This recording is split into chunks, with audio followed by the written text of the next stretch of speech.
तो चलिए आज बात करते हैं आज के मुद्दे की। कल हम लोगों ने बात की थी बिजनेस के बारे में। बिजनेस को हमने दो चीजों से समझा कि सबसे बड़ी बात यह है कि जब हम बिजनेस को स्टार्ट कर चुके हैं और हम अब अगर अपनी इंडस्ट्री के या अपनी इंडस्ट्री के बाहर के बिजनेसमैन के लिए ही नेगेटिव रहेंगे तो हम लोगों का ग्रोथ होना नामुमकिन है। हमने कल जाना था कि कैसे बिजनेसमैन ही वो लोग हैं जो सोसाइटी को रियली में कंट्रीब्यूट करते हैं एट टाइम्स जब सोसाइटी टफ हो जाती है। हम सिर्फ ये देखते हैं कि वो कितने अमीर है और वो हमसे कितनी बेटर लाइफ को जी पा रहे हैं, लेकिन हम कभी भी ये नहीं देखते कि वो असलियत में कंट्रीब्यूशन कितना बड़ा करते हैं। तो कल हम लोगों ने बहुत बारीकी से थोड़ा शांति से इस समय में यूज किया और बिजनेसमैन के कंट्रीब्यूशंस को समझा और हम लोगों को एक जील मिला कि बीइंग अ सेलिब्रिटी से भी बेटर है बिजनेसमैन बनना। देखिए, कोई भी सेलिब्रिटी, अगर आज सेलिब्रिटी है, ले लीजिए अक्षय कुमार है या मान लीजिए कि विराट कोहली हैं या कोई और भी बड़ा है, तो हमारे को एक चीज समझने की बड़ी जरूरत है, बड़े डेप्थ में जरूरत है कि विराट कोहली को विराट कोहली बनाने के लिए भी, मतलब एक स्टेटस दिलाने के लिए, एक फाइनेंशियली स्टेबिलिटी देने के लिए, ताकि वो टेंशनों को छोड़ के अपने क्रिकेट पे फोकस कर सके, उसमें भी योगदान किसी बिजनेसमैन का है। अल्टीमेटली ये जो फाइनेंशियल कैपेबिलिटीज सेलिब्रिटीज के पास आती हैं, अक्षय कुमार के पास आई हैं, किसी के पास आई हैं, तो ultimately these are the businessman who invested there. उन्होंने इनको ऐड दिया, स्पॉन्सरशिप्स दिए, उन्होंने इनको बाकी चीजों के साथ फर्बिश किया, तो ही एक सेलिब्रिटी अपना फोकस पैसे से हटा के, अगर एक सेलिब्रिटी हम लोगों की तरह, आम लोगों की तरह, आम जिंदगी में समझ के देखिए, अगर सारा फोकस इस चीज पे लगा के बैठ जाएगा कि भैया मेरी डेली रूटीन के खर्चे कहां से आएंगे, मेरा घर चलाने का पैसा कहां से आएगा, तो वो उतना ग्रेट परफॉर्म नहीं कर सकता। तो these are the businessman only जिन्होंने कि सेलिब्रिटीज को फंड किया और उन्हें आगे सोचने की ताकत दी कि आप जिस काम पे लगे हैं लगे रहिए, we will take care of your finances. तो इन अ वे सरकार चलाने वाले बिजनेसमैन, क्योंकि वो पैसा देते हैं, जीएसटी भरते हैं, एडवांस टैक्स भरते हैं, टैक्स भरते हैं, वो अपने एम्प्लॉयज को सैलरीज देते हैं, तो उनकी सैलरीज से इनकम टैक्स कटता है। तो सरकार चलाने वाले बिजनेसमैन, नौकरी पेशा लोगों को रोजगार देने वाले बिजनेसमैन, अगर आप किसी का भी रोजगार कर रहे हैं, किसी की ड्यूटी कर रहे हैं, ultimately that person would be in business, तो बिजनेसमैन की ही तो जॉब की जाएगी। तो अल्टीमेटली जॉब ने जिन लोगों को खुशियां दी हैं, या मैं कहूंगा कि रोजगार से जिनके घर पे चूल्हे जल रहे हैं, तो वो सब लोग जितने भी हैं वो shall be thankful to businessman कि उन बिजनेसमैन ने उनके घर के चूल्हे जलाने का इंतजाम किया। They came up with an idea, उन्होंने अपने घरों से जमा पूंजी को निकाला, कहीं पे इन्वेस्ट किया और उस पैसे से चलाया। तो वो चला रहे हैं, फार्मर्स का माल बेच रहे हैं तो बिजनेसमैन चला रहे हैं, सेल्स कर रहे हैं, हमारे तक अच्छा प्रोडक्ट पहुंचा रहे हैं तो बिजनेसमैन पहुंचा रहे हैं। कोई सेल्फ एम्प्लॉयड है, कोई अपना शोरूम लेकर बैठा है या कोई C&F लेके बैठा है, तो अल्टीमेटली उसके पीछे भी एक बिजनेसमैन बैठा है। तो इतने बड़े रोल पे बिजनेसमैन का बहुत बड़ा रोल है, यानी कि ओवरऑल हम सब देखें तो बिजनेस इज ऑपरेटिंग एवरीथिंग। और अगर बिजनेसेस में सोचिए कि हम जैसे लोग गुड बिजनेसमैन बिजनेस को चलाएंगे, तो ये कंट्री चलने का या इस सोसाइटी का तरीका या इस सोसाइटी की सारी शिकायतें ही ओवरनाइट मिट जाएंगी। If you know that I am a good man, मैं हमेशा से बोलता आया हूं, कई लोग बोलना चाहते हैं कि why do you motivate people, या उनको लालची क्यों बनाना चाहते हो, why people need more money. Simple बात है भाई, मैं एक बात का फॉलोवर हूं कि अगर आप अच्छे इंसान है, एक बेहतरीन इंसान है, तो आपको खूब अमीर होना चाहिए, आपको बहुत अमीर होना चाहिए। रीजन बीइंग क्या है कि आपके पास पावर है, मनी इज पावर। पावर अगर बुरे लोगों में रहेगी तो बुरे काम होंगे, पावर अच्छे लोगों के पास शिफ्ट हो जाएगी तो अच्छे काम होंगे। तो अगर हम लोग बहुत अच्छे हैं तो हमें बहुत ज्यादा कमाना चाहिए।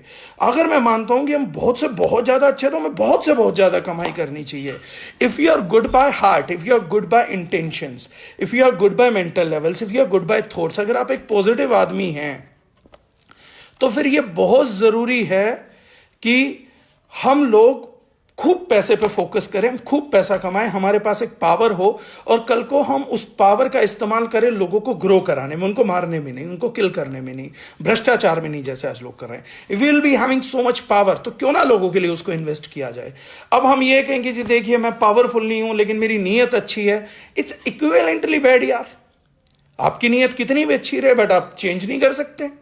अगर आप चेंज नहीं कर सकते हैं तो फिर ऐसी चीजों का फायदा क्या है। तो अगर आप चेंज को पसंद करते हैं या किसी चीज को बदलना चाहते हैं तो आप दूसरों पे उम्मीद करने की बजाय, सेकंड क्लास में मैंने हिंदी में कहानी पढ़ी थी, अपना काम स्वयं करो। अपना काम स्वयं करो मतलब खुद करिए। अगर आपको चेंज चाहिए तो you do some arrangements, you do certain things कि वो जाके आप कर पाए। Why to leave it on others? आप अपना बच्चा एक बनाते हैं, उसको पालने के लिए किसी और के कंधे पे नहीं छोड़ते हैं।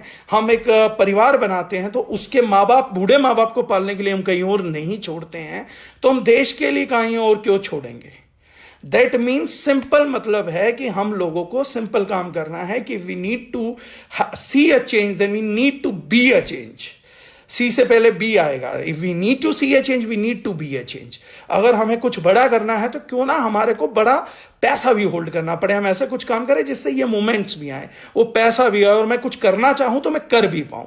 ये करना चाहना एक अलग बात है और कर पाना एक अलग बात है। तो उसके लिए हमारे को बिजनेसमैन बनना पड़ेगा। अब अगर हमें बिजनेसमैन बनना ही है तो अच्छे बिजनेस को करेंगे, क्यों नहीं करेंगे? तो कल तक यहां तक तो हम सब लोगों ने बातचीत की थी। अब जिन लोगों ने वीडियो नहीं देखा होगा उनका छोटा सा रिकैप मैंने किया, जिन्होंने देखा होगा वो उनका आगे है। अब बात करते हैं बॉस कि दिल में एक तसल्ली हो गई, एक यहां मामला फिट हो गया कि यार बिजनेसमैन ना अच्छे हैं। बिजनेसमैन आदमी को होना चाहिए, पावर होनी चाहिए, पैसा होना चाहिए, ताकि मैं अपनी भलाई तो बहुत पहले कर चुका हूं और उसके बाद दूसरों की भलाई भी सोच पाऊं। अगर आज मुकेश अंबानी जी भलाई के सर्कल में ना होते तो दूसरों की ना सोच पाते। अजीम प्रेम जी का खुद का घर ना चल रहा होता तो दूसरों की नहीं सोच पाते। तो आज अगर वो दूसरों की सोच पा रहे हैं तो उसका कारण क्या है कि सबसे पहले उन्होंने पैसे के मामले में अपने आप को स्टेबल कर दिया।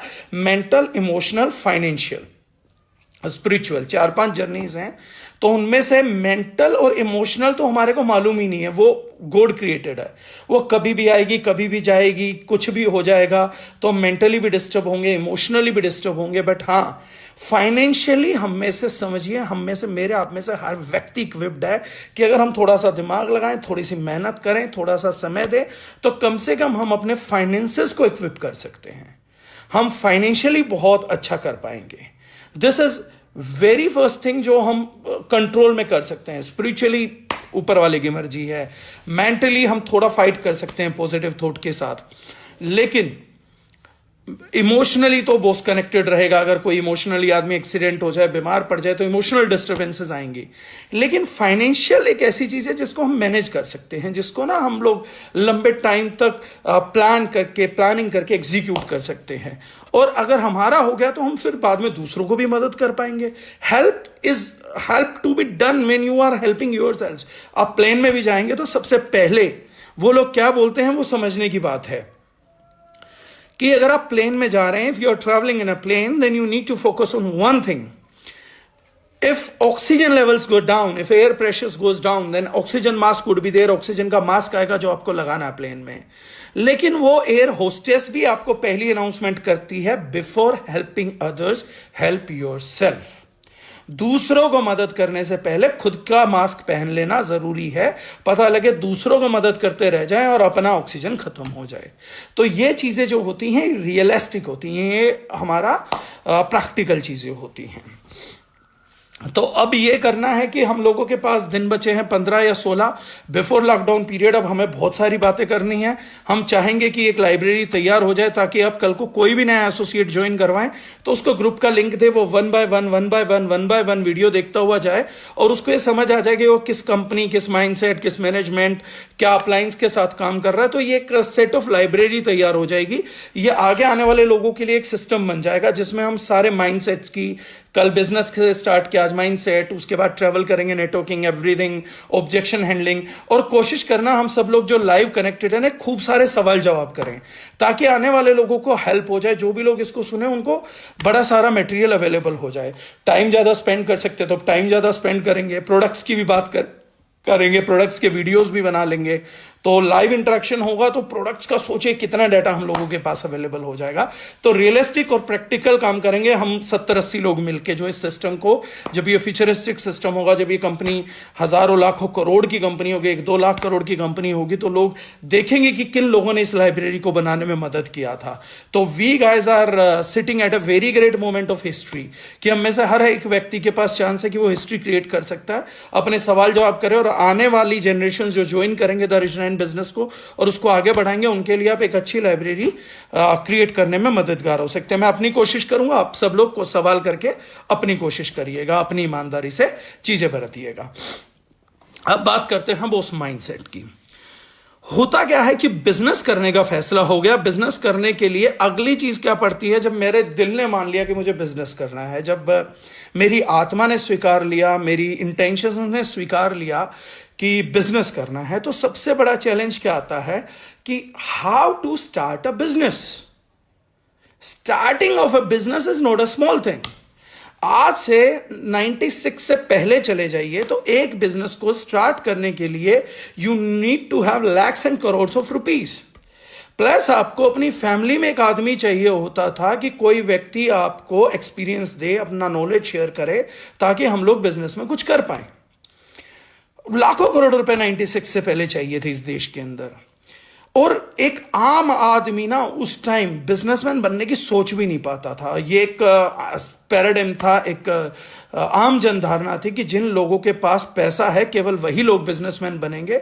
आज मैं कहूं कि ऐसा था कुछ कि 12-15 साल की एज में अगर आप क्रिकेटर बन गए या आपने क्रिकेट खेलना सीख लिया, तो ही आप इंटरनेशनल क्रिकेटर बन पाएंगे, तो ही आपको शोहरत मिल पाएगी, रुतबा मिल पाएगा, या हम बोले कि बड़ा लेवल मिल पाएगा।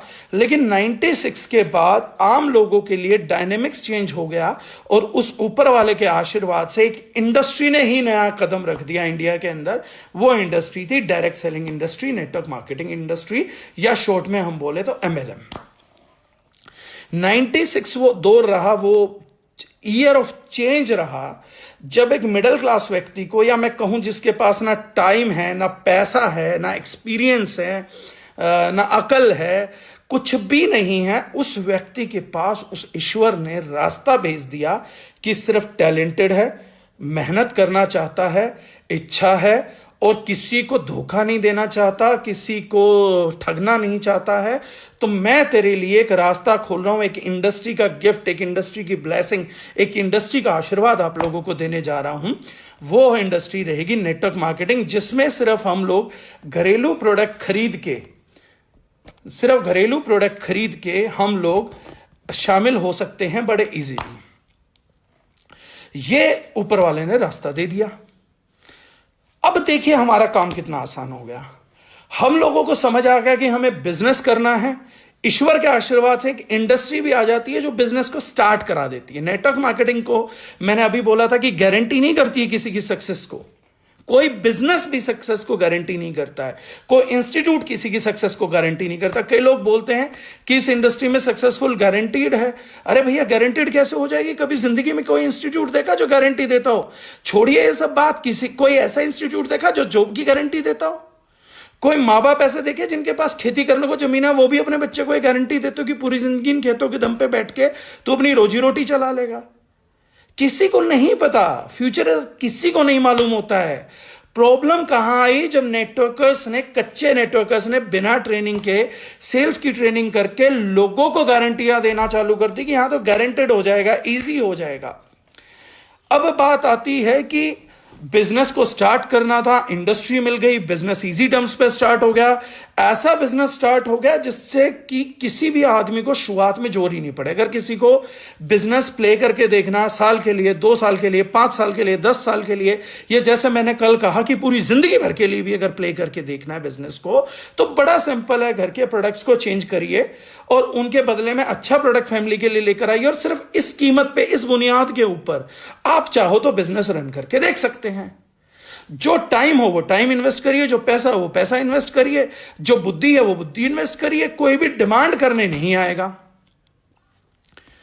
ये जो चीजें हैं, इस चीज के बाद हमारे 2 प्रॉब्लम सॉर्ट आउट हो गए। पहला, हमें बिजनेसमैन बनना है। दूसरा, हमारे को स्टार्ट करना था, स्टार्ट मिल गई।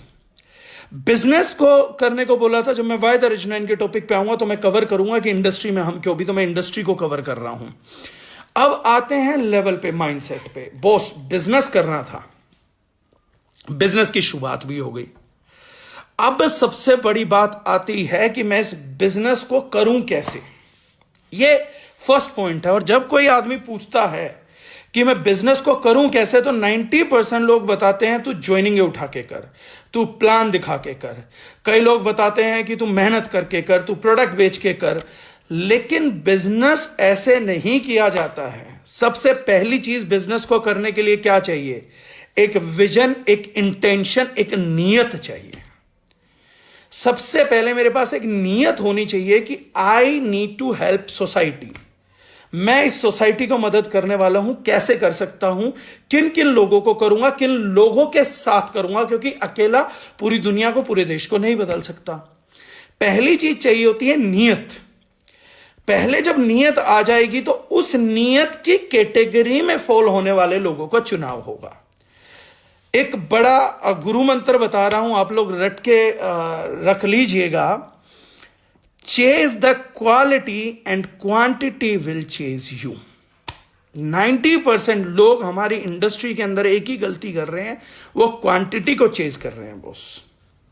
लेकिन हकीकत बिजनेस की क्या होती है? बड़ा बिजनेस कौन सा बनेगा, कौन सी चीज है जो बड़ी जाएगी? वो आएगी chase the quality and quantity will choose you. आप अपनी सोसाइटी के, अपने एरिया के, अपने धर्म के, अपनी जात के, अपनी बिरादरी के, अपने मुल्क के उन लोगों को उठाइए, उन लोगों के साथ पहले बिजनेस करिए जो कि जिनकी की फेस वैल्यू है, जिनका कोई स्टेटस है, जिनका कोई लेवल है। जिन लोगों का फेस वैल्यू होगा, जब आप उन्हें अपनी टीम के साथ कनेक्ट करेंगे तो लोग देखेंगे कि इनकी एसोसिएशन क्या है, इनका टीम का तरीका क्या है, ये लोगों की ताकत क्या है, मतलब कितने अच्छे लोग यहां जुड़े हुए हैं।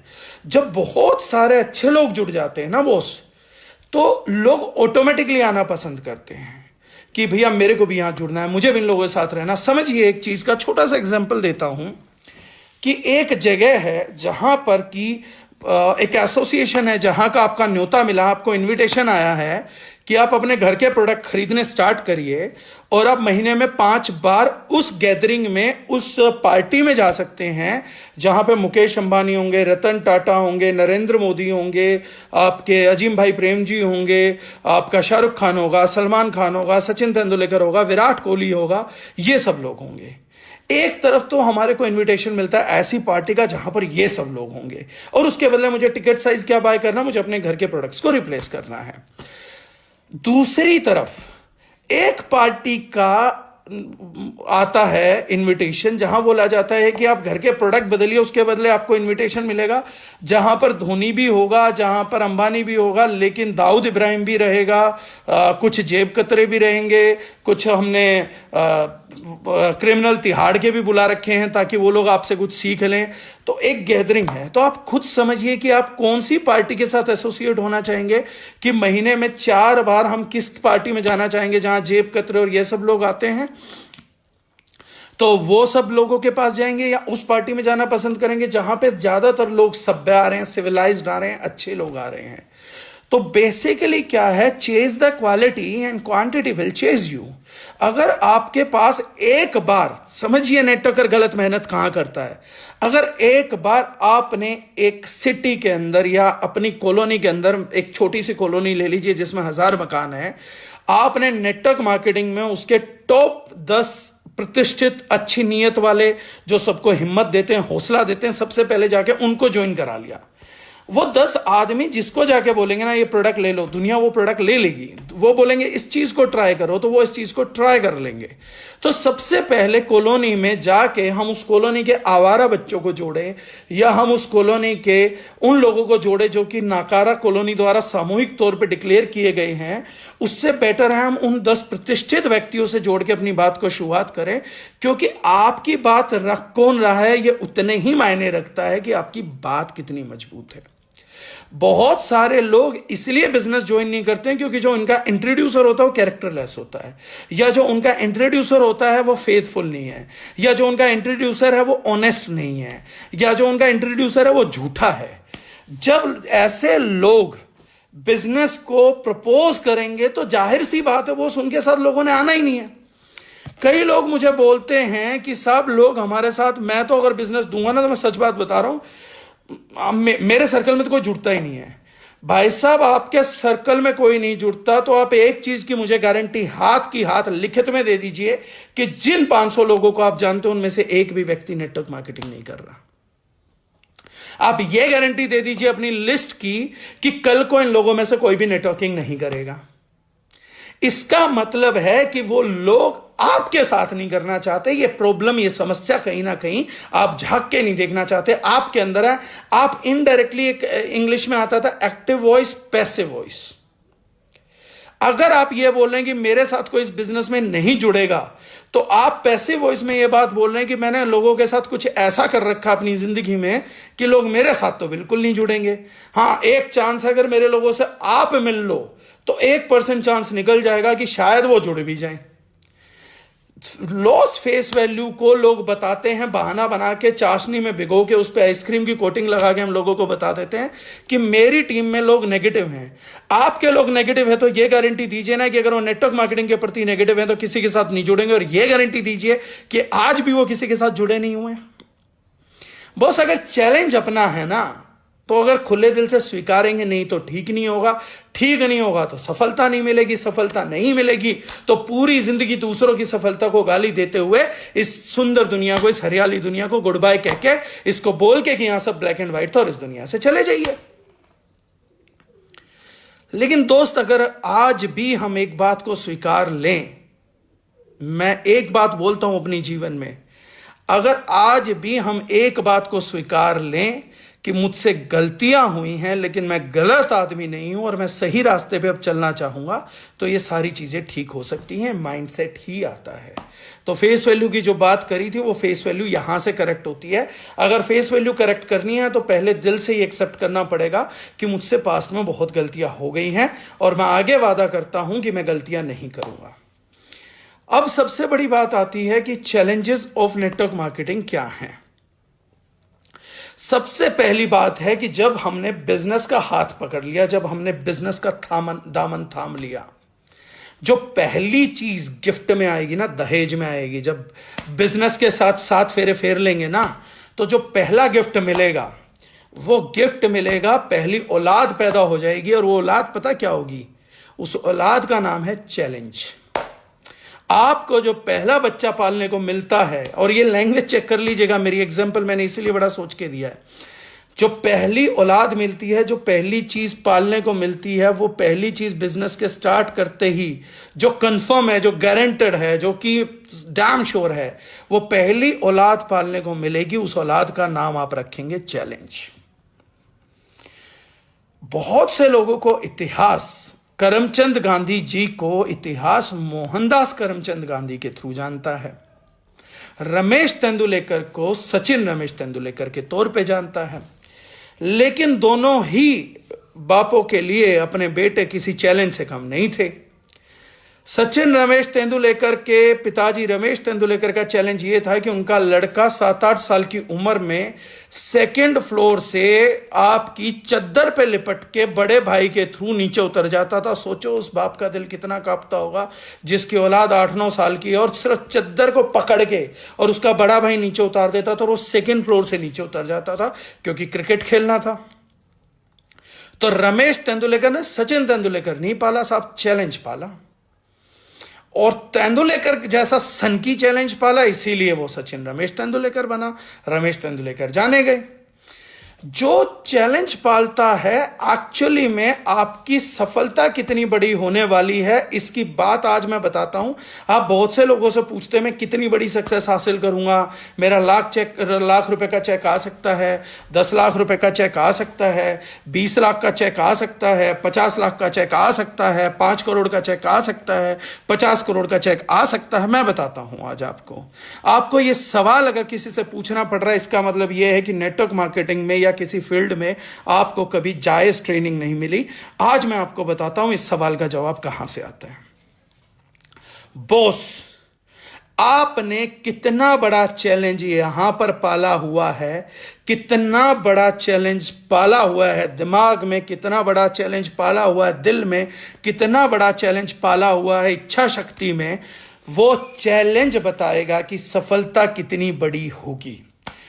क्योंकि सफलता नाम की जो राजकुमारी है, जिसकी चाहत इस धरती पे, इस ग्रह पे हर एक व्यक्ति को है, उस चैलेंज को, उस राजकुमारी को स्वयंवर से उठा के लाने वाला पृथ्वीराज चौहान जो है, वो चैलेंज है। वो आपकी औलाद है। जितना बड़ा आपने पाल रखा है, जितना बड़ा सपूत आपने पाल रखा है, जितनी बड़ी ताकत, जितनी बड़ी हिम्मत आपने पाल रखी है, उतनी बड़ी संजोगता को स्वयंवर से उठा के आपके घर में लेके आएगा, आपको कामयाब बनाएगा, आपको प्रतिष्ठित बनाएगा। लेकिन ये काम आपके लिए ना आपकी अपलाइन करेगी, ना आपकी टीम करेगी, ना आपकी कंपनी करेगी, ना कंपनी का प्रोफाइल करेगा। ये काम करेगा कि आप कितना बड़ा चैलेंज पालते हैं। अगर आप में एक ऐसा बाप बनने का दम है, आप में वो पिता बनने की खूबी है कि आप बड़े से बड़े चैलेंज को घर में पाल सकते हैं, उसको रोजी रोटी खिला सकते हैं, उसकी टेक केयर कर सकते हैं, उसको बाहों में भर के अपनी सुला सकते हैं, अपनी छाती का दूध पिला सकते हैं माँ के तौर पे, आप उसको अपने कंधे पे बिठा सकते हैं, आप चैलेंज को कंधे पे बिठा के कानों में मुतवा सकते हैं, तो आपके पास फ्यूचर में सक्सेस उठा के लाने वाला यही है और कोई नहीं है। नेटवर्क मार्केटिंग में 99% लोग जानते हैं नाकामयाब क्यों होते हैं, क्योंकि खुद चैलेंज नहीं उठाना चाहते। वो क्या बोलते हैं जाके कि कंपनी का प्रोफाइल अगर इतना बड़ा होता ना, आसमान से बड़ा प्रोफाइल होता, तो मेरा चैलेंज सॉर्ट आउट हो जाता, फिर मैं पब्लिक को ऐसे बहका लेता, मैं कुछ नहीं दिखाता, मैं बोलता कि कंपनी की 5-5 लाख फुट की फैक्ट्रियां हैं, कंपनी ने ये कर रखा है, कंपनी का तो प्रोफाइल इतना बड़ा है। लेकिन अगर आप प्रोफाइल के दम पे कामयाबी चाहते हैं बॉस, दूसरों की औलादों के दम पे अपने घर नहीं बसा सकते, दूसरों की औलादों की बीवियां आपको रोटी बना के नहीं देंगी। उसके लिए तो खुद का चैलेंज पालना पड़ेगा, अपनी औलाद बनानी पड़ेगी, अपनी औलाद का पालन पोषण करना पड़ेगा, अपनी औलाद पालनी पड़ेगी। अगर हम सोचते हैं कि कंपनी के प्लान से, या मतलब मुझे किसी को समझाना ना पड़े, प्लान ऐसा हो कि आदमी को दिखे कि 100 में से 100 रुपए कंपनी में दूंगा तो 500 रुपए मेरी जेब में आ जाएंगे। अगर मैं इस तरीके का बिजनेस प्लान करूंगा तो इजी हो जाएगा, क्योंकि उसमें कोई चैलेंज ही नहीं होगा। तो बस कोई चैलेंज नहीं आता, बस वो कंपनियां भाग जाती हैं। बाद में हम नेटवर्क मार्केटिंग को गालियां देते हैं। जितने लोग ये बोलते हैं कि कोई कंपनी मेरा पैसा लेके भाग गई, एक्चुअली में हुआ क्या था दोस्त वहां पर आपके साथ कि उस कंपनी में चैलेंज आपने को दिखा नहीं। आपने कहा यहां तो चैलेंज नहीं है, यहां तो मजे ही मजे हैं। जब चैलेंज ही नहीं था तो सफलता कौन लेकर आता साहब? इस धरा पे पृथ्वीराज चौहान ही नहीं है तो संजोगिता उठाकर कौन लेकर आएगा? आपने अपनी मूर्खता में आर्टिफिशियल दिल को तसल्ली देने के लिए एक चीज को मान लिया कि बिजनेस तो मैं करूंगा, लेकिन शान पत्ती यह बरतूंगा कि मैं चैलेंज नहीं पालूंगा। साहब ये बात गलत है। अगर आप बिजनेस करेंगे तो चैलेंज तो पालना पड़ेगा। कंपनी का प्लान, कंपनी की अपलाइन, कंपनी के प्रोडक्ट्स, कंपनी का प्रोफाइल, जो लोग बोलते हैं कि ये देख के कंपनी करनी चाहिए, कंपनी का सिस्टम, कंपनी के सेमिनार्स, अगर इसमें से ये देख के ही करना पड़ता तो बॉस फिर आप जिंदगी में नहीं करेंगे। एक बात सिंपल समझनी पड़ेगी साहब। गौरव चौहान जी कह रहे हैं सर मैं हूं सर चौहान, पृथ्वीराज चौहान बनिए सर, बड़ी सक्सेस संजोगिता उठा लाइए। और मैं तो बोलता ही हूं कि चौहान साहब आप किसी दिन बड़ी संजोगिता उठा लाएंगे। सिंपल समझने की बात है मेरे भाइयों, मेरे दोस्तों, और जो भी महिलाएं यहां पे कनेक्टेड हैं, आप के लिए अपने लिए बात कर रहा हूं। एक बात को सिंपल छोटे तौर पे समझिएगा। चैलेंज उठाया धीरू भाई अंबानी ने, चैलेंज उठाया रतन टाटा ने, चैलेंज उठाया विराट कोहली ने। कितना अमीर होने के बावजूद पहला करवा चौथ अनुष्का शर्मा और विराट कोहली साथ नहीं मना पाए, ये एक चैलेंज था उसकी क्रिकेटिंग लाइफ का। महेंद्र सिंह धोनी अपनी बच्ची के बर्थ पे वहां पर नहीं था, ये चैलेंज था उसकी जिंदगी का। इन लोगों ने ढेरों चैलेंजेस अपनी लाइफ में उठाए हैं तो कामयाबी को ब्याह कर लाए हैं। वही व्यक्ति जो चैलेंज को पालता है, चैलेंज को समझता है, चैलेंज को मोहब्बत करता है, ये चैलेंज उसी को लाके उसके बुढ़ापे की लाठी बनता है, वरना किसी की नहीं बनता। 99.99% लोगों के फेलियर का एक ही रीजन है, चैलेंज देखते ही ऐसे भागते हैं जैसे गधे के सर से सींग। वो लोग अपने डर को इतना बड़ा करके बताते हैं कि मेरे पास ये डर है, मेरे पास ये डर है, मेरे पास ये डर है। साहब मैं एक बात बोलता हूं, चैलेंज मत पालिए, समाधान मत पालिए, डर पाल लीजिए, घर पे बिठा लीजिए अपने डर को। मैं तो कहता हूं आप अपने डर को खूब रोजी रोटी दीजिए। मैं चाहता हूं आप अपने डर को ना रोज अपनी इमोशंस दीजिए, अपना टाइम दीजिए, अपनी मेंटल स्ट्रेंथ दे दीजिए। 24 घंटे बैठ के अपने डर के अंदर घुटते रहिए, अपने डर को घोट घोट के पीते रहिए। उसके बाद अगर आपके घर में आपके बच्चे भूखे ना मर जाए तो मेरा नाम बदल देना। आपका डर केवल और केवल आपके घर में एक चीज लेके आ सकता है, वो लेके आ सकता है गरीबी, वो लेके आ सकता है बदहाली, वो लेके आ सकता है आपका दुर्भाग्य। कुंडली परमात्मा कम लिखता है, हम ज्यादा लिखते हैं। जब हम अपना डर और सहानुभूति लोगों से लूटने की कोशिश करते हैं ना कि ये बड़ा बेचारा, हमारे में यहां पर भी एक केस है, उनकी बीवी अपने पति के प्रति बड़ी सहानुभूति रखती है। आधे से ज्यादा मैं बोलता हूं कि 90% अपने पति को उसने खत्म कर दिया। राजाओं के बेटे ना अपने बच्चों को 20-20 साल के लिए गुरुकुल भेज देते थे। रोती बिलखती मां रहती थी, ऐसा नहीं तो उस बाप का दिल पत्थर का हो गया है, लेकिन वो उनको इसलिए गुरुकुल भेजता था क्योंकि कल उसके बेटे को अगर राज्य चलाना है तो उसे बगावतों से निपटना पड़ेगा, उसे दुश्मनों से निपटना पड़ेगा, उसे बड़े बड़े महारथियों से लपेटना पड़ेगा। अगर उस बच्चे के पास ताकत ही नहीं होगी और वो कमजोर रह गया तो क्या करेगा। राजा की कुर्सी एक ऐसी कुर्सी है जिसपे हर किसी की आंख है, हर कोई चाहता है कि ये कुर्सी मेरे हाथ लग जाए। अरे कल ये राजा नहीं होगा, ये काबिल राजा नहीं होगा, ये कैपेबल राजा नहीं होगा, तो इसकी औलाद अगर कमजोर रह गई तो उसके बच्चे को कौन कुर्सी पे बैठने देगा। साहब मार के फेंक देंगे। इसलिए राजा अपने दिलों पे पत्थर रख के 20-20 साल अपनी औलादों को गुरुकुल भेजते थे कि इसको मजबूत बना के लौटाना, इसको घाव देना, इसको तलवार चलाना सिखाना, इसको मिट्टी में लिटा देना। वो बच्चा एक भविष्य लेके पैदा होता था, वो बच्चा एक चीज लेके पैदा होता था कि वो सोने के बर्तनों में खा सकता था, लेकिन गुरुकुल में जाके मिट्टी के घरों में रह के मिट्टी के बर्तनों में खा के तब एक राजा बनने के लायक एक औलाद का जन्म होता था।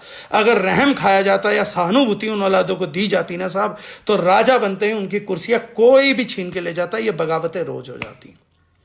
लेकिन राजा अपनी औलाद को पहली चीज करता था कि चैलेंज पालना सिखाता था। लेकिन आज की तारीख में हम लोग सहानुभूति देते हैं, टीम को सहानुभूति, अपलाइन से भी उम्मीद करते हैं कि मेरी टीमों को सहानुभूति। तो उन बेचारों पे तरस खाओ, उन बेचारों के लिए करो। अगर किसी बेचारे के लिए अपने जीवन में कुछ करना है तो केवल आप उसका विनाश कर सकते हैं, मदद नहीं कर सकते हैं।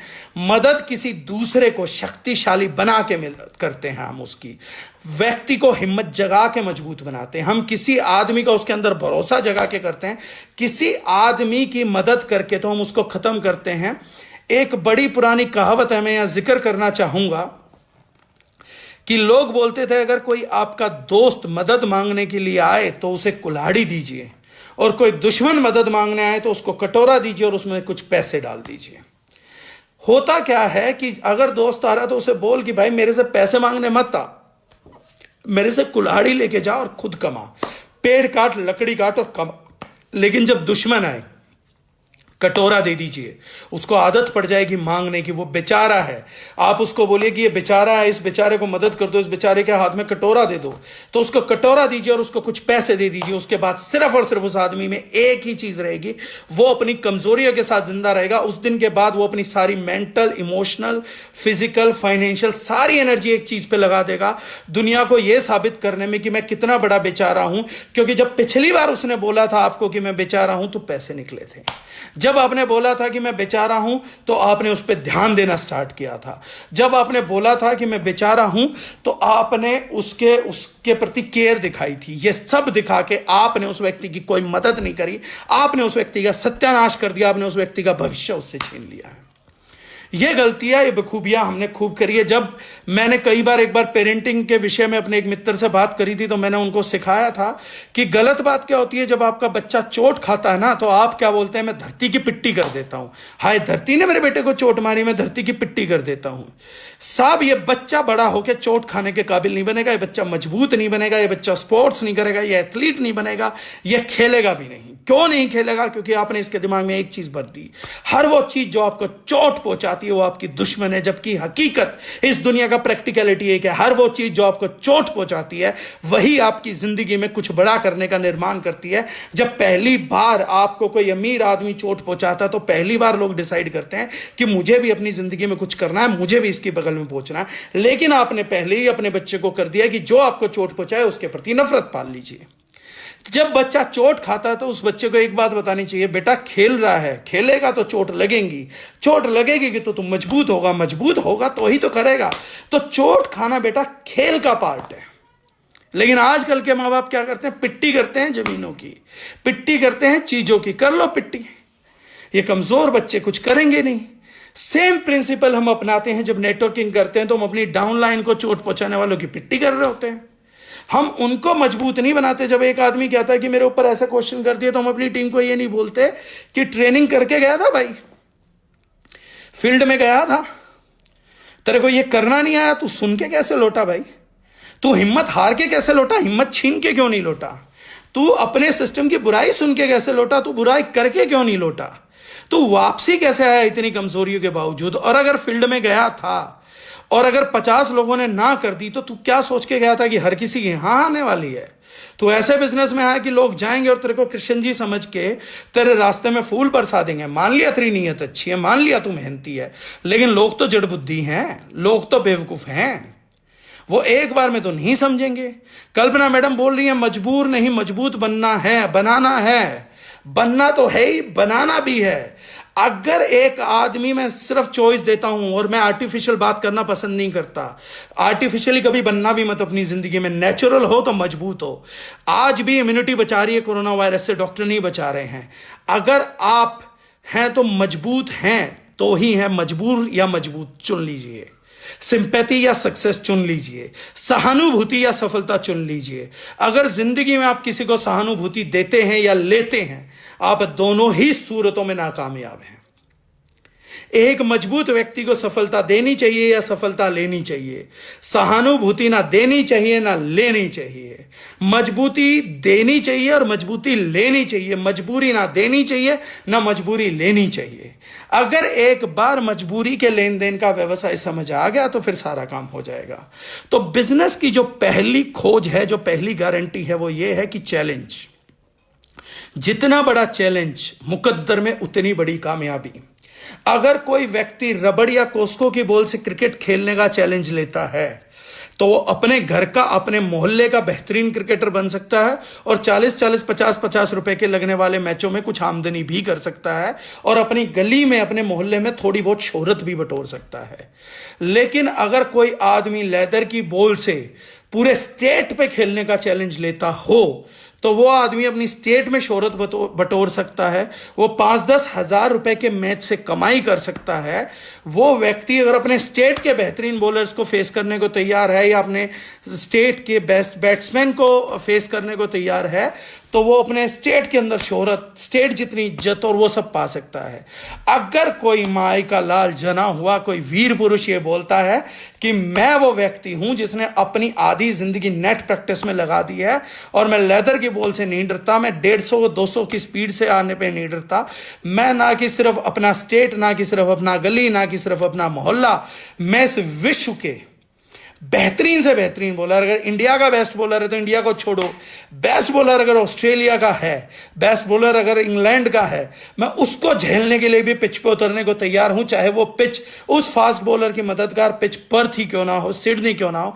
जब तक कोई व्यक्ति इस चैलेंज को नहीं स्वीकार करेगा तब तक वो इंटरनेशनल क्रिकेट बन के विराट कोहली, सचिन तेंदुलकर, रोहित शर्मा जैसी प्रतिष्ठा नहीं पा पाएगा, उन जैसा आपका पैसा नहीं हासिल होगा, उन जैसी मुकद्दर नहीं हासिल होगा।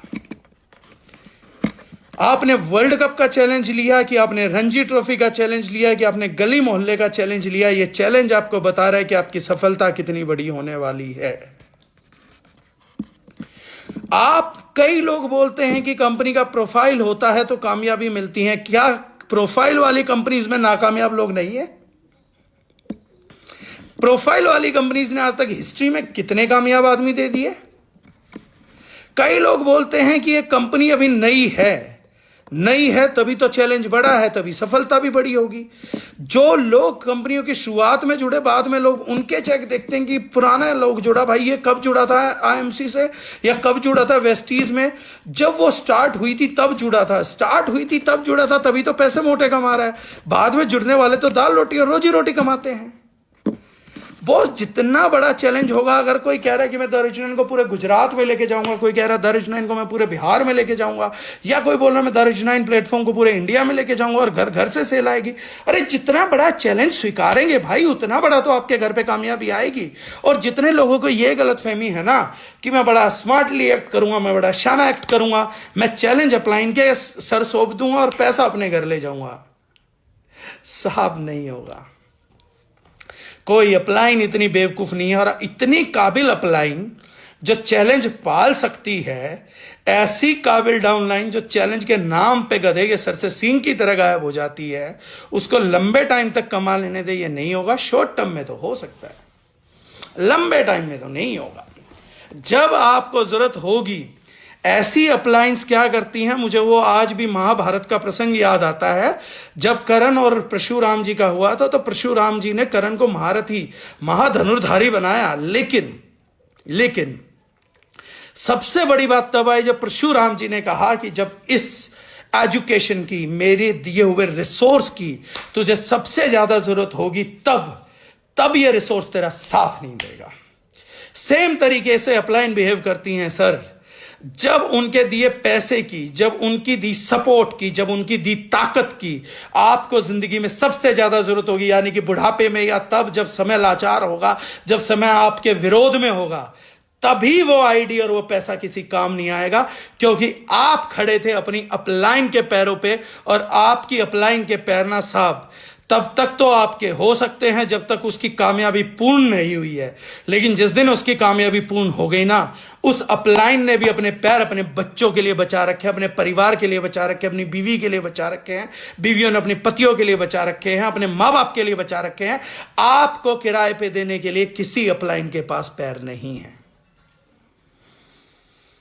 इसलिए जब तक हम अपने अंदर मजबूती पैदा नहीं करेंगे, बिजनेस में नहीं बनेंगे। किसी प्लान में, अगर कोई प्लान ने कई बार कंपनियां चला दी, कई ऐसे लोग हैं जो किसी न किसी कंपनी में बड़े पद पे पहुंचे, एक बार पहुंच गए, 2 बार पहुंच गए, 3 बार पहुंच गए, उसके बाद नहीं पहुंच पाए। वो जब पहुंचते हैं किस्मत आधारित पहुंचते हैं, और वो खुद जानते हैं कि ये प्लान साल चलेगा, 2 साल चलेगा, 5 साल चलेगा, और वो गिर जाता है। और वो लोग कहते हैं मैंने साल में, 2 साल में, 5 साल में बहुत कमा लिया था।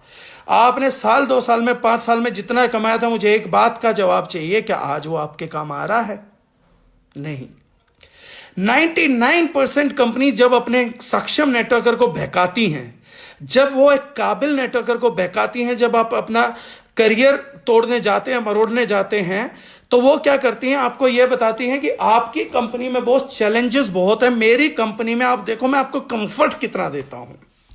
जिसने आपको बहुत चैलेंजेस के बदले में कंफर्ट दे दिया है, ये वो व्यक्ति है जो आपका संपूर्ण विनाश चाहता है। और आप भी जानते हैं व्यक्ति एक ही चीज चाहता है, ये आपको कंफर्ट देने की पेशकश केवल एक वजह से कर रहा है कि इसका खुद का धंधा चल जाए, इसकी आप में कोई रुचि नहीं है, आप में कोई इंटरेस्ट नहीं है। अगर आप में रुचि होती तो आपको मजबूर नहीं मजबूत बनाता, लेकिन आपको इस व्यक्ति ने मजबूरी दी है, मजबूती नहीं दी है। कोई अपलाइन ये नहीं बोलती कि मैं आपकी 2 लाख चलवा दूंगा, या मैं 5 लाख चलवाऊंगा, या मैं आपको मदद करूंगा कि आप खुद से अपनी 15 लाख चला पाए। बल्कि ज्यादातर अपलाइन क्या बोलते हैं कि 1 लाख मैं दे दूंगा, दूसरी तो किसी तरीके से चला लियो। अगर ये अपलाइन और ये टीमें एक दूसरे के साथ मजबूती के साथ जुड़ जाए ना साहब, इस इंडस्ट्री के अंदर इतनी ताकत है कि 1 साल के अंदर भी जीवन बदल सकती है, 1 साल के अंदर भी जीवन बदल सकती है। लेकिन क्योंकि आजकल अप्लायंस और टीम के बीच में रिलेशनशिप ही मजबूरियों का है, मजबूतियों का है ही नहीं। दूसरी कंपनी जो है वो बहकाती हैं लोगों को कि मैं कंफर्ट दूंगी, कंफर्ट कंफर्ट कंफर्ट। आदमी समझ नहीं पाता है कि मेरा जो दुश्मन है वो कंफर्ट है, ना कि वो है चैलेंजेस है। चैलेंजेस दोस्तों साथी हैं, चैलेंजेस दोस्तों मित्र हैं, चैलेंजेस फैमिली मेंबर है, चैलेंजेस मोहब्बत है। कंफर्ट तो वो व्यक्ति है जो दुश्मनी पालता। मैं 2 सिंपल एग्जांपल देता हूं आपको समझाने के लिए। पहला एग्जांपल बाय नेम दूंगा अभिषेक राय कंवर, उसका नाम ले सकता हूं, मेरा हक है उसके ऊपर। कारण क्या है, वो व्यक्ति बहुत प्रतिभाशाली क्रिकेटर है। जिन्होंने उनको क्रिकेट खेलता देखा होगा, तो मैं आज बोलता हूं, अगर उसको किसी भी हालत में किसी भी हालत में अगर उसको ग्राउंड पे खेलने का मौका मिल जाए, मेरी पावर लैक को बात को अन्यथा मत लीजिएगा, क्योंकि बहुत सारे लोगों को ये लग रहा होगा कि मैं भाषणबाजी के लिए बोल रहा हूं। लेकिन जिन लोगों का पावर लैक का सौदा है, कुछ भी आप करके देखिए, आर्टिफिशियल जिंदगी जी के देखिए। मेरा इसके बाद कोई लेना देना नहीं इस ट्रेनिंग में। मैं ट्रेनिंग में सत्य बोल सकता हूं, लेकिन बाद में जिस चीज को आप सत्य मान चुके हैं, आप उस सत्य के साथ जीने के लिए फ्री हैं। इस टीम में भी फ्री है, मैं उनके साथ कोई खिलाफत नहीं करने वाला हूं, ना कोई अप्लाइंग खिलाफत करने वाली है। तो अभिषेक को खेलते हुए मैं बोलता हूं कि अगर उसे इंटरनेशनल क्रिकेट टीम में जिस दिन मौका मिल गया ना, ईश्वर करे कि उसे मिल जाए, तो मैं गारंटी देता हूं कि वो व्यक्ति महेंद्र सिंह धोनी को भुलवा देगा। लेकिन जानते हैं उससे जिंदगी में गलती कहां हुई। आज भी कोई अभिषेक रायकवर को जानता होगा तो उससे बात करिएगा, वो बताएगा कि मैंने जीवन में केवल एक गलती करी। जिस ट्रेनर ने, जिस कोच ने अभिषेक रायकवर की जिंदगी बनाने के लिए सब कुछ झोंक दिया था, अपने बेटे से ज्यादा अहमियत दी अभिषेक को, ऐसे व्यक्ति ने सिर्फ उस अभिषेक को कि उसका करियर चौपट ना हो जाए, वो ऐसे पागलों की नजरों में ना आ जाए, उसको दुनिया से छुपा के रखा और मैचेस नहीं दिए खेलने के। लेकिन बच्चा था अभिषेक, छोटा दिल था, छोटी सोच थी, उसका दिल कूदता था। उस गलती में उसको एक व्यक्ति ने, एक ट्रेनर ने बोल दिया कि तू इस कोच को छोड़ दे, जो कोच तेरी लाइफ में चैलेंजेस पैदा कर रहा है, तो उस मेरे साथ आ जा, मैं तेरे को मैचेस खिलवाऊंगा। अभिषेक बोलता है कि सर मैंने अपने जीवन में उससे बड़ी गलती शायद कभी नहीं करी, मैंने पहली बार गुरुद्रोह करा और मैं जिंदगी में दूसरे के साथ चला गया। उसने मुझे खिलाने के लिए मैचेस तो दिए, लेकिन मेरा करियर चौपट हो गया। आज अगर मैं इंडियन क्रिकेट टीम में नहीं हूं तो उसकी एकमात्र वजह यह है कि मैंने अपने पहले कोच का, जो मेरे साथ दिल से लगा था, जो मुझे चैलेंजेस दे रहा था, मैंने उसका साथ छोड़ दिया। ये जो भी उससे पर्सनली जानता वो कभी भी पूछ सकता है, उससे बातचीत कर सकता है। यह था सर कंफर्ट और चैलेंज का पहला एग्जाम्पल। दूसरा एग्जाम्पल मैं देना पसंद करता हूं। मेरे को पावर लैक से कोई मतलब नहीं है सर, मैं सिर्फ आप लोगों को मजबूत करना चाहता हूं। मैं अपनी टीम को मजबूर ही नहीं दे सकता। कौन क्या करेगा क्या नहीं करेगा, फील्ड में क्या कर रहा, मुझे उससे कोई मतलब नहीं है। लेकिन मैंने ये चैप्टर यहां पर इसलिए लिया क्योंकि कल को आप ये ना बोले, जब ये पावर लैक की कमजोरी आपके अंदर एक बीमारी बनकर डेवलप हो जाए, तब ये ना बोले कि जितेंद्र डागर जी आप हमारे मेंटर थे, आपको कभी ये बात बोल देनी चाहिए थी, शायद हम रुक जाते। तो मैंने इसलिए नहीं बोला कि मैं किसी चीज के खिलाफ हूं या मैं कमजोरियों के खिलाफ हूं। आप अभी भी चाहे कमजोरी पाल सकते हैं, लेकिन ट्रेनर बनने के नाते मेरा ये फर्ज है कि मैं आपको सच से अवगत करा दूं। जैसे मैंने 2014 में किसी को बोला था कि जब 2020 आएगा तो डेकेड ऑफ सुपर बग्स आएगा, तो आज लोग मेरी बात मान रहे हैं। हमने बोला कि 2025 में जब घर घर में कैंसर हो जाएगा तो लोग हमारे मसालों को जिस दाम देंगे उस दाम खरीदेंगे। आज सबसे ज्यादा डिमांड आई हुई है हमारे मसालों की। स्नैपडील पे आज हमारे 25-25 ऑर्डर लग रहे हैं। क्यों? क्योंकि कोरोना आ गया, समझ आ गई। बात तो हम बहुत टाइम पहले से बोल रहे थे। तो इसीलिए मेरा ये ट्रेनिंग लेने का पर्पस ये है, क्योंकि एक रिकॉर्डेड एविडेंस है, कभी मेरी टीम का कमजोर आदमी या मजबूर आदमी ये नहीं बोल पाएगा कि हमारे मेंटर ने नहीं बताया था। गलती आप खुद से करिए, चलेगा, गलती तो हम करते ही रहेंगे, लेकिन कम से कम मेंटरशिप में आपको झूठ नहीं मिला, मेंटरशिप में आपको मजबूती परोसी गई थी। चुनाव क्या, वो तो हम सबका अपना पर्सनली चुनाव है। सेकंड में एग्जांपल कंफर्ट और चैलेंज का देना चाहूंगा। मैं बड़ी चैलेंजिंग लाइफ में था सर। मैं एथलीट था, 6 घंटे फुटबॉल खेलता था और मेरे कोच बहुत बढ़िया थे। दिनेश कुमार जी मेरे कोच थे और मैं जिंदगी भर अगर उनके पैर धोके भी पीऊं तो मेरी जिंदगी उनका एहसान नहीं चुका सकती। वो व्यक्ति क्या करते थे कि हम जब फुटबॉल का प्रैक्टिस करते थे 2-3 घंटे 4 घंटे, तो उस व्यक्ति का काम था डंडा लेके खड़े रहना, और हम में से कोई पानी पीने की तरफ भागता था तो लठ मारते थे। हम चोरी चोरी छुप छुप के एक दूसरे के साथ स्कीम बना के पानी की एक एक बूंद को तरसते हुए भागते थे। मैं और सब टीम बड़ी परेशान थी कि बाकी सब ठीक है यार, मेहनत कराओ, 2 घंटे खिलाओ, 4 घंटे खिलाओ, 5 घंटे खिलाओ, 6 घंटे खिलाओ, लेकिन ये मत करो हमारे साथ। और मतलब ये क्यों कर रहे हो, पानी क्यों नहीं पीने दे रहे? क्योंकि 1 घंटा खेल के तलब लगती है भाई साहब, इतना वर्कआउट करा रहे हो हमसे तो पानी तो चाहिए। लेकिन बहुत पीटते थे। जब हमारा जोनल मैच हुआ तो हमें पता लगा कि हमारे जोनल मैचेस और जो हमारे सब जोनल मैचेस थे, स्टेट मैचेस थे, वो दोपहर में थे। अब दोपहर में क्या होता था कि हम लोगों का एक ट्रेंड आया कि फर्स्ट हाफ में हम किसी तरीके से मैच में इक्वलाइजर होते थे, लेकिन सेकेंड हाफ में हमारी टीम दनादन गोल मारती थी और हम अपने जोनल चैंपियन भी बने, हम अपने स्टेट चैंपियन भी बने, हम सुब्रतो कप में भी एक अच्छे लेवल तक पहुंच गए। जबकि एक हम मामूली सी टीम थी, एक स्कूल के बच्चों की छोटी सी टीम थी। अब हमारी समझ नहीं आया कि हम इतने सक्सेसफुल कैसे हैं। तो एक दिन हमारे कोच ने हमारे को डिफाइन किया कि बॉस होता क्या है कि जब पानी पेट में जाएगा और भागते हैं तो वो हिलता है, हिलता है तो भागने की स्पीड कम हो जाती है। जब 45 मिनट के गैप के बाद 15-20 मिनट मिलते थे तो दूसरी टीमें पानी पीती थी और हमें आदत नहीं बची थी, हम पानी नहीं पीते थे। हम सेकेंड हाफ में आते थे तो हमारे पेट में भारीपन नहीं होता था, हमारी स्पीड दूसरी टीम के मुकाबले ऑटोमेटिकली गेन हो जाती थी। वो चैलेंज जो हमने सर 6 महीने झेला और उस कोच का डंडा हमें जल्लाद की तरह दिखा, आज मैं बोलता हूं कि मैं उस कोच के पैर धो के पीऊं तो मेरी जिंदगी में मैं उनका एहसान नहीं उतार सकता। वो कोच ने मेरे को मोटिवेशन दिया। जब मैंने स्कूल छोड़ दिया तो उन्होंने बोला बेटा फुटबॉल मत छोड़ना, और मैं खेलता रहा 4-4 घंटे, लेकिन मैं कभी भी मोटा नहीं हुआ। उसके बाद मैंने कंफर्ट को चुन लिया। मैंने नेटवर्क मार्केटिंग में अच्छी खासी दौलत हासिल कर ली, शुरुआत में पैसा कमा लिया, करोड़ों में कमा गया, 11-12 लाख लोगों की टीम बन गई। अब वक्त था जब मैंने चुना कि जिंदगी में कंफर्टेबिलिटी क्यों नहीं मेरे भाई, मेरे को भी कंफर्टेबल होने का हक है। और मैंने जब कंफर्टेबल होने का फैसला चुना तो आज वो स्थिति है कि मेरे पास सब कुछ है। लेकिन अगर आपको हैंडसम दिखना, स्मार्ट दिखना, तो उसके लिए need to have a physique, लेकिन वो चीज कॉम्प्रोमाइज हो गई। बॉस, जब तक मेरी लाइफ में चैलेंज था, used to be an athlete, लेकिन जिस दिन से कंफर्ट आया, I have become an obese man. लोगों ने सवाल खड़े करने चालू करे, जो लोग कभी अप्रिशिएट करते थे आज सवालों के घेरे में है।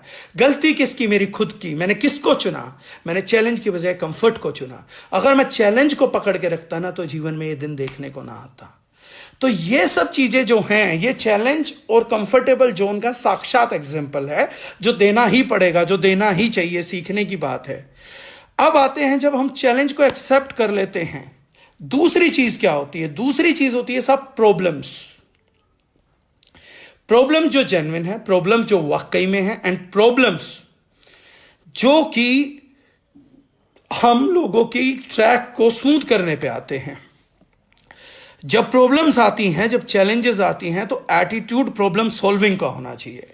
अगर आपकी कोई अपलाइन, आपकी कोई टीम चैलेंज आने के बाद, या आपका कोई क्रॉस लेग चैलेंज आने के बाद आपके साथ मजे ले रहा है कि बॉस, कई बार क्या होता है कि आप स्टेज पे नहीं गए, तो फिर बोला जाता है अच्छा आपको स्टेज पे नहीं बुलाया गया, एक चैलेंज था, स्टेज पे आप नहीं आ पाए, अचीवर होने के बाद नहीं आ पाए, या तो भूल गए या लिस्ट में नाम आउट हो गया, लेकिन किसी आदमी ने आके कैश कर लिया। ये वो भूत है जो आप लोगों के पीछे पड़ा हुआ है। मैंने एक बात करी थी, कई बार ब्लड ग्रुप देख के वायरसेस लगते हैं, तो बहुत से लोग समझते हैं कि कई लोग जो हैं वायरस ब्लड ग्रुप जानते हैं, A positive, B positive, A B positive, O positive, लेकिन किसी व्यक्ति ने एक ब्लड ग्रुप नहीं सुना होगा, सी नेगेटिव। सी नेगेटिव भी एक ब्लड ग्रुप है।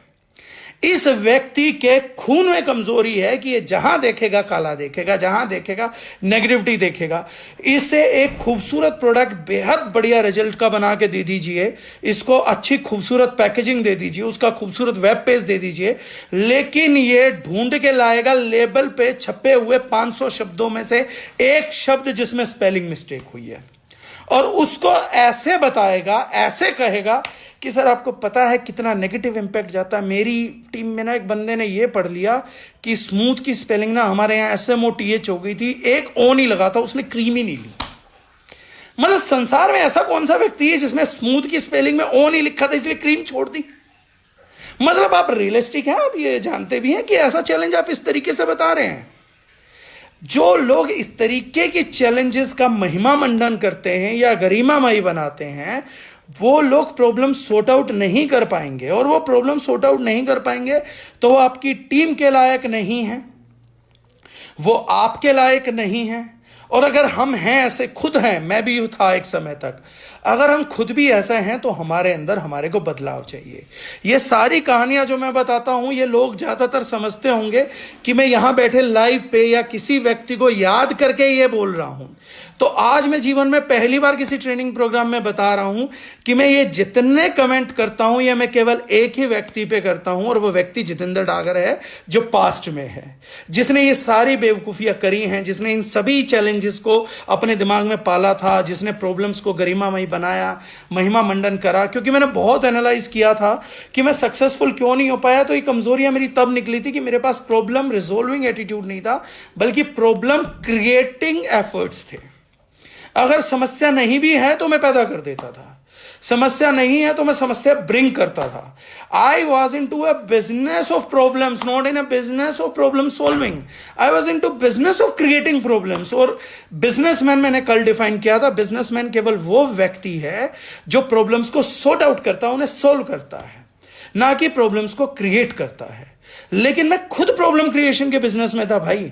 इसलिए अगर किसी व्यक्ति को वहां बैठी कोई बात पावर लैग पे चुभी हो, या झूठी मार्केटिंग पे चुभी हो, या आर्टिफिशियल एटीट्यूड रखने पे चुभ रही हो, या किसी को कोई बात मेरी गलती से दिल पे ये लग गई हो कि मजबूर नहीं मजबूत बनो, आप अपनी टीमों को मजबूर मत बनाओ, या कटोरा थामने या सहानुभूति से चुभी हो, तो मैं बता देता हूं, सब लोगों को यहां क्लियर कर देता हूं कि वो सारे कमेंट पास्ट के जितेंद्र डागर पे है, सामने बैठे किसी भी एक व्यक्ति पे नहीं है।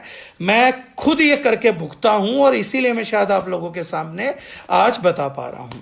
तो ये जो चैलेंजेस है वो किसी के लिए नहीं है, ये मेरे खुद के चैलेंजेस थे, सॉर्ट आउट किया, उसी को आपके साथ शेयर कर पा रहा हूं। ट्रेनिंग का पर्पस क्या है, उन रास्तों पे चला हूं, घायल हुआ तो आप लोगों को बोल रहा हूं।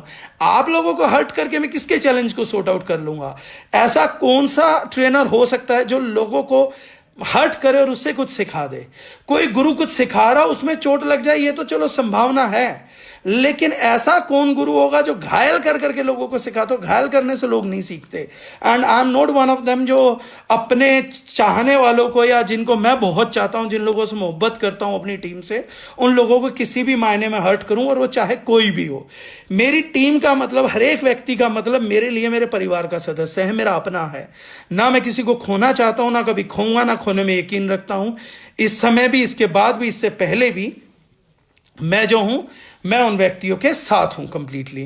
तो इसलिए अगर ये कोई भी संभावना है, या किसी भी प्रकार का आप लोगों के मन में वहम है कि ये बात मुझे बोली गई होगी, या इस समय मेरा चेहरा उनके दिमाग में होगा, नहीं, मेरे जहन में सिर्फ पास्ट का जितेंद्र डागर रहता है, और मैं केवल उसी पे कमेंट करना पसंद करता हूं। मैं दूसरे को क्यों ढूंढूं?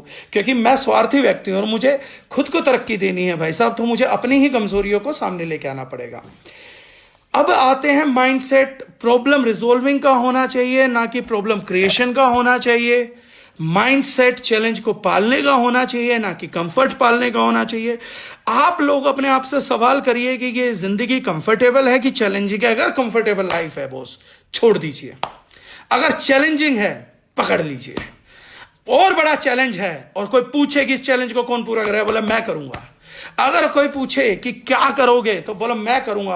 अगर कोई आदमी किसी चैलेंज को बीच मार्केट ओपन पड़ा और कोई लेने को तैयार नहीं है, तो यू शुड वॉलंटियर कि चैलेंज कोई नहीं उठा रहा, इस चैलेंज को मैं उठाऊंगा। जब हमें दिल्ली में सेमिनार करना था, तो मेरे पास टीम आई और टीम ने कहा कि साहब दिल्ली में सिस्टम खड़ा करना है, सेमिनार करना है, हर महीने सेमिनार करना चाहते हैं। मैंने पहला क्वेश्चन जानते हैं क्या किया था टीम से, कि बॉस सिखाऊंगा मैं, करूंगा मैं, मोटिवेशन मैं करूंगा, अरेंजमेंट मैं करूंगा, लेकिन इस सेमिनार को सक्सेसफुल करना होगा। और अगर यह सेमिनार सक्सेसफुल नहीं होता है, तो वो व्यक्ति गर्दन सामने करे जिसकी गर्दन पकड़ सकूं, क्योंकि सवाल जवाब उससे करूंगा। और मैंने अगर एक बार गर्दन पकड़ी तो मैं पकड़ूंगा, जवाब देने पड़ेंगे। सेमिनार मांग रहे हो मिलेगी, लेकिन अगर नहीं हो पाया तो आपकी गर्दन मेरे हाथ में होगी और आपसे वसूलूंगा सब कुछ, आपसे बटोरा जाएगा। हर चीज के, हर गुनाह के, हर बहाने के जिम्मेदार ये व्यक्ति रहेगा। उस टाइम पर संजीव हुड्डा जी और अभिषेक राय कंवर आए थे कि ये फंदा हम अपने गले में डालते हैं। अगर कोई मुझसे पूछे कि संजीव हुड्डा या अभिषेक राय कंवर में आपको इतना फेथ क्यों है, अभिषेक ने ट्रेनिंग में बोला कि आपने तब फेथ दिखाया जब किसी को फेथ नहीं था। मैंने आपके अंदर तब फेथ नहीं दिखाया था अभिषेक, जब कोई फेथ नहीं था या आप कुछ नहीं थे। मैंने अगर कोई भी तेरे अंदर फेथ दिखाया होगा तो उसका एक सिंपल रीजन है कि जब मैंने किसी से पूछा कि ये चैलेंज कौन करेगा, जब मैंने पूछा ये सांप कौन निकलेगा, जब मैंने पूछा ये हलाहल विष कौन पिएगा, तो उस टाइम पे अभिषेक राय कंवर और संजीव हुड्डा जी खुद सामने से वॉलंटियर करते हैं कि जी हमारे गले डाल दो, हम इसको झेल लेंगे। देवों के देव महादेव, शिव शंकर, वो सब ऐसे ही महादेव नहीं बने। जब इस धरा पर विष की उत्पत्ति हुई, जब इस धरा पर हलाहल विष आया जिससे चैलेंज पैदा हो गया प्रकृति को, तो केवल एक ही व्यक्ति ने वॉलंटियर किया था कि अमृत तुम बांट लेना, विष मेरे हवाले करो। अमृत पी के देव नहीं बने, और बन भी गए तो देव बने, लेकिन महादेव वो बना जिसने इस धरा के सबसे बड़े विष को अपने गले के अंदर धारण किया था। शिव शंकर ने वो अपनाया, शंकर जी ने वो अपनाया जो सब ने रिजेक्ट किया। भूत अपनाए, प्रेत अपनाए, चांडाल अपनाए, हमारे सांप अपनाए, शमशान अपनाया, जो तिरस्कृत चीजें थी समाज की वो अपनाई तो अपनाई शिव जी ने। मिथ होगा या कुछ भी होगा, लेकिन फिर भी देखिए कि कितना लॉजिकली चीजें अरेंज की गई हैं।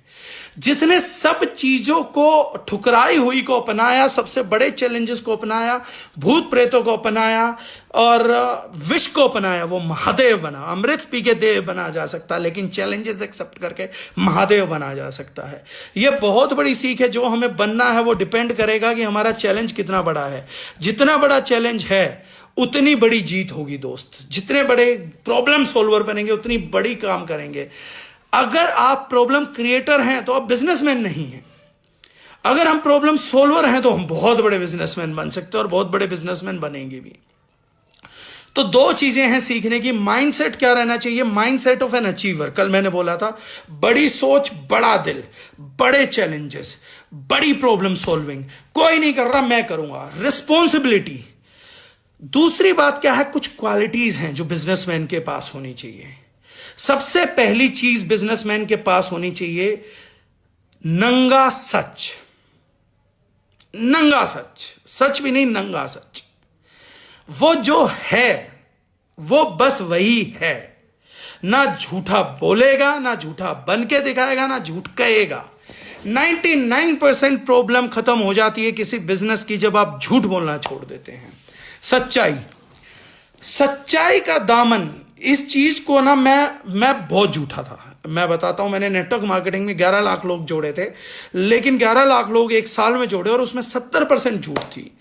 एक साल बाद जब वो कंपनी गिरी और मेरा पैसा आना बंद हुआ, मैं बहुत दुखी था, बहुत व्यथित था।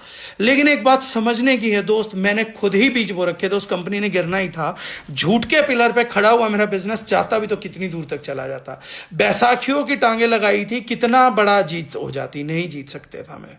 मेरा मुकद्दर उसी दिन हारने का था जब मैंने वो 11 लाख लोगों की टीम बनाने के लिए झूठ का हाथ पकड़ लिया था। उसी दिन मेरा हारना डिसाइड हो गया था, उसी दिन मैं लूज कर चुका था, उसी दिन मेरा फ्यूचर तबाह हो चुका था। एक साल बाद तो एग्जीक्यूशन हुई थी। जब कोई प्रोजेक्ट बनाया जाता है, जब कोई कंप्यूटर प्रोग्राम किया जाता है, एग्जीक्यूशन बाद में आती है, लेकिन प्रोग्राम तय कर देता स्क्रीन पे दिखेगा क्या। मैंने अपने झूठ का हाथ पकड़ा, मैंने झूठ की ताकत को ज्यादा समझ लिया था। बचपना था मेरा, पागल था, बहुत छोटा बच्चा था, 19 साल का बच्चा था, कुछ समझ नहीं आ रही थी, बस कामयाबी चाहिए थी। कामयाबी के लिए आसान, कंफर्टेबल रास्ता लगा झूठ, और मैंने पकड़ लिया। एक साल बाद जब गिराना तो रोया, पीटा, दुखा हुआ, व्यतीत हुआ। वो समय था जब मेरा हर महीने का चेक लगभग 5-7 करोड़ का आना था। पूरी मेहनत करके 2-3 करोड़ रुपए कमाता, और जब हर महीने 5-7 करोड़ आना था तब वो कंपनी नहीं थी। तब मेरे झूठ की बैसाखियां टूट गई, तब वो सारे पैर ही गायब हो गए। उस टाइम मुझे एक चीज समझ आई कि मैंने गलती कर दी, लेकिन ना मेरा दिल कांप रहा था फ्रेंड्स।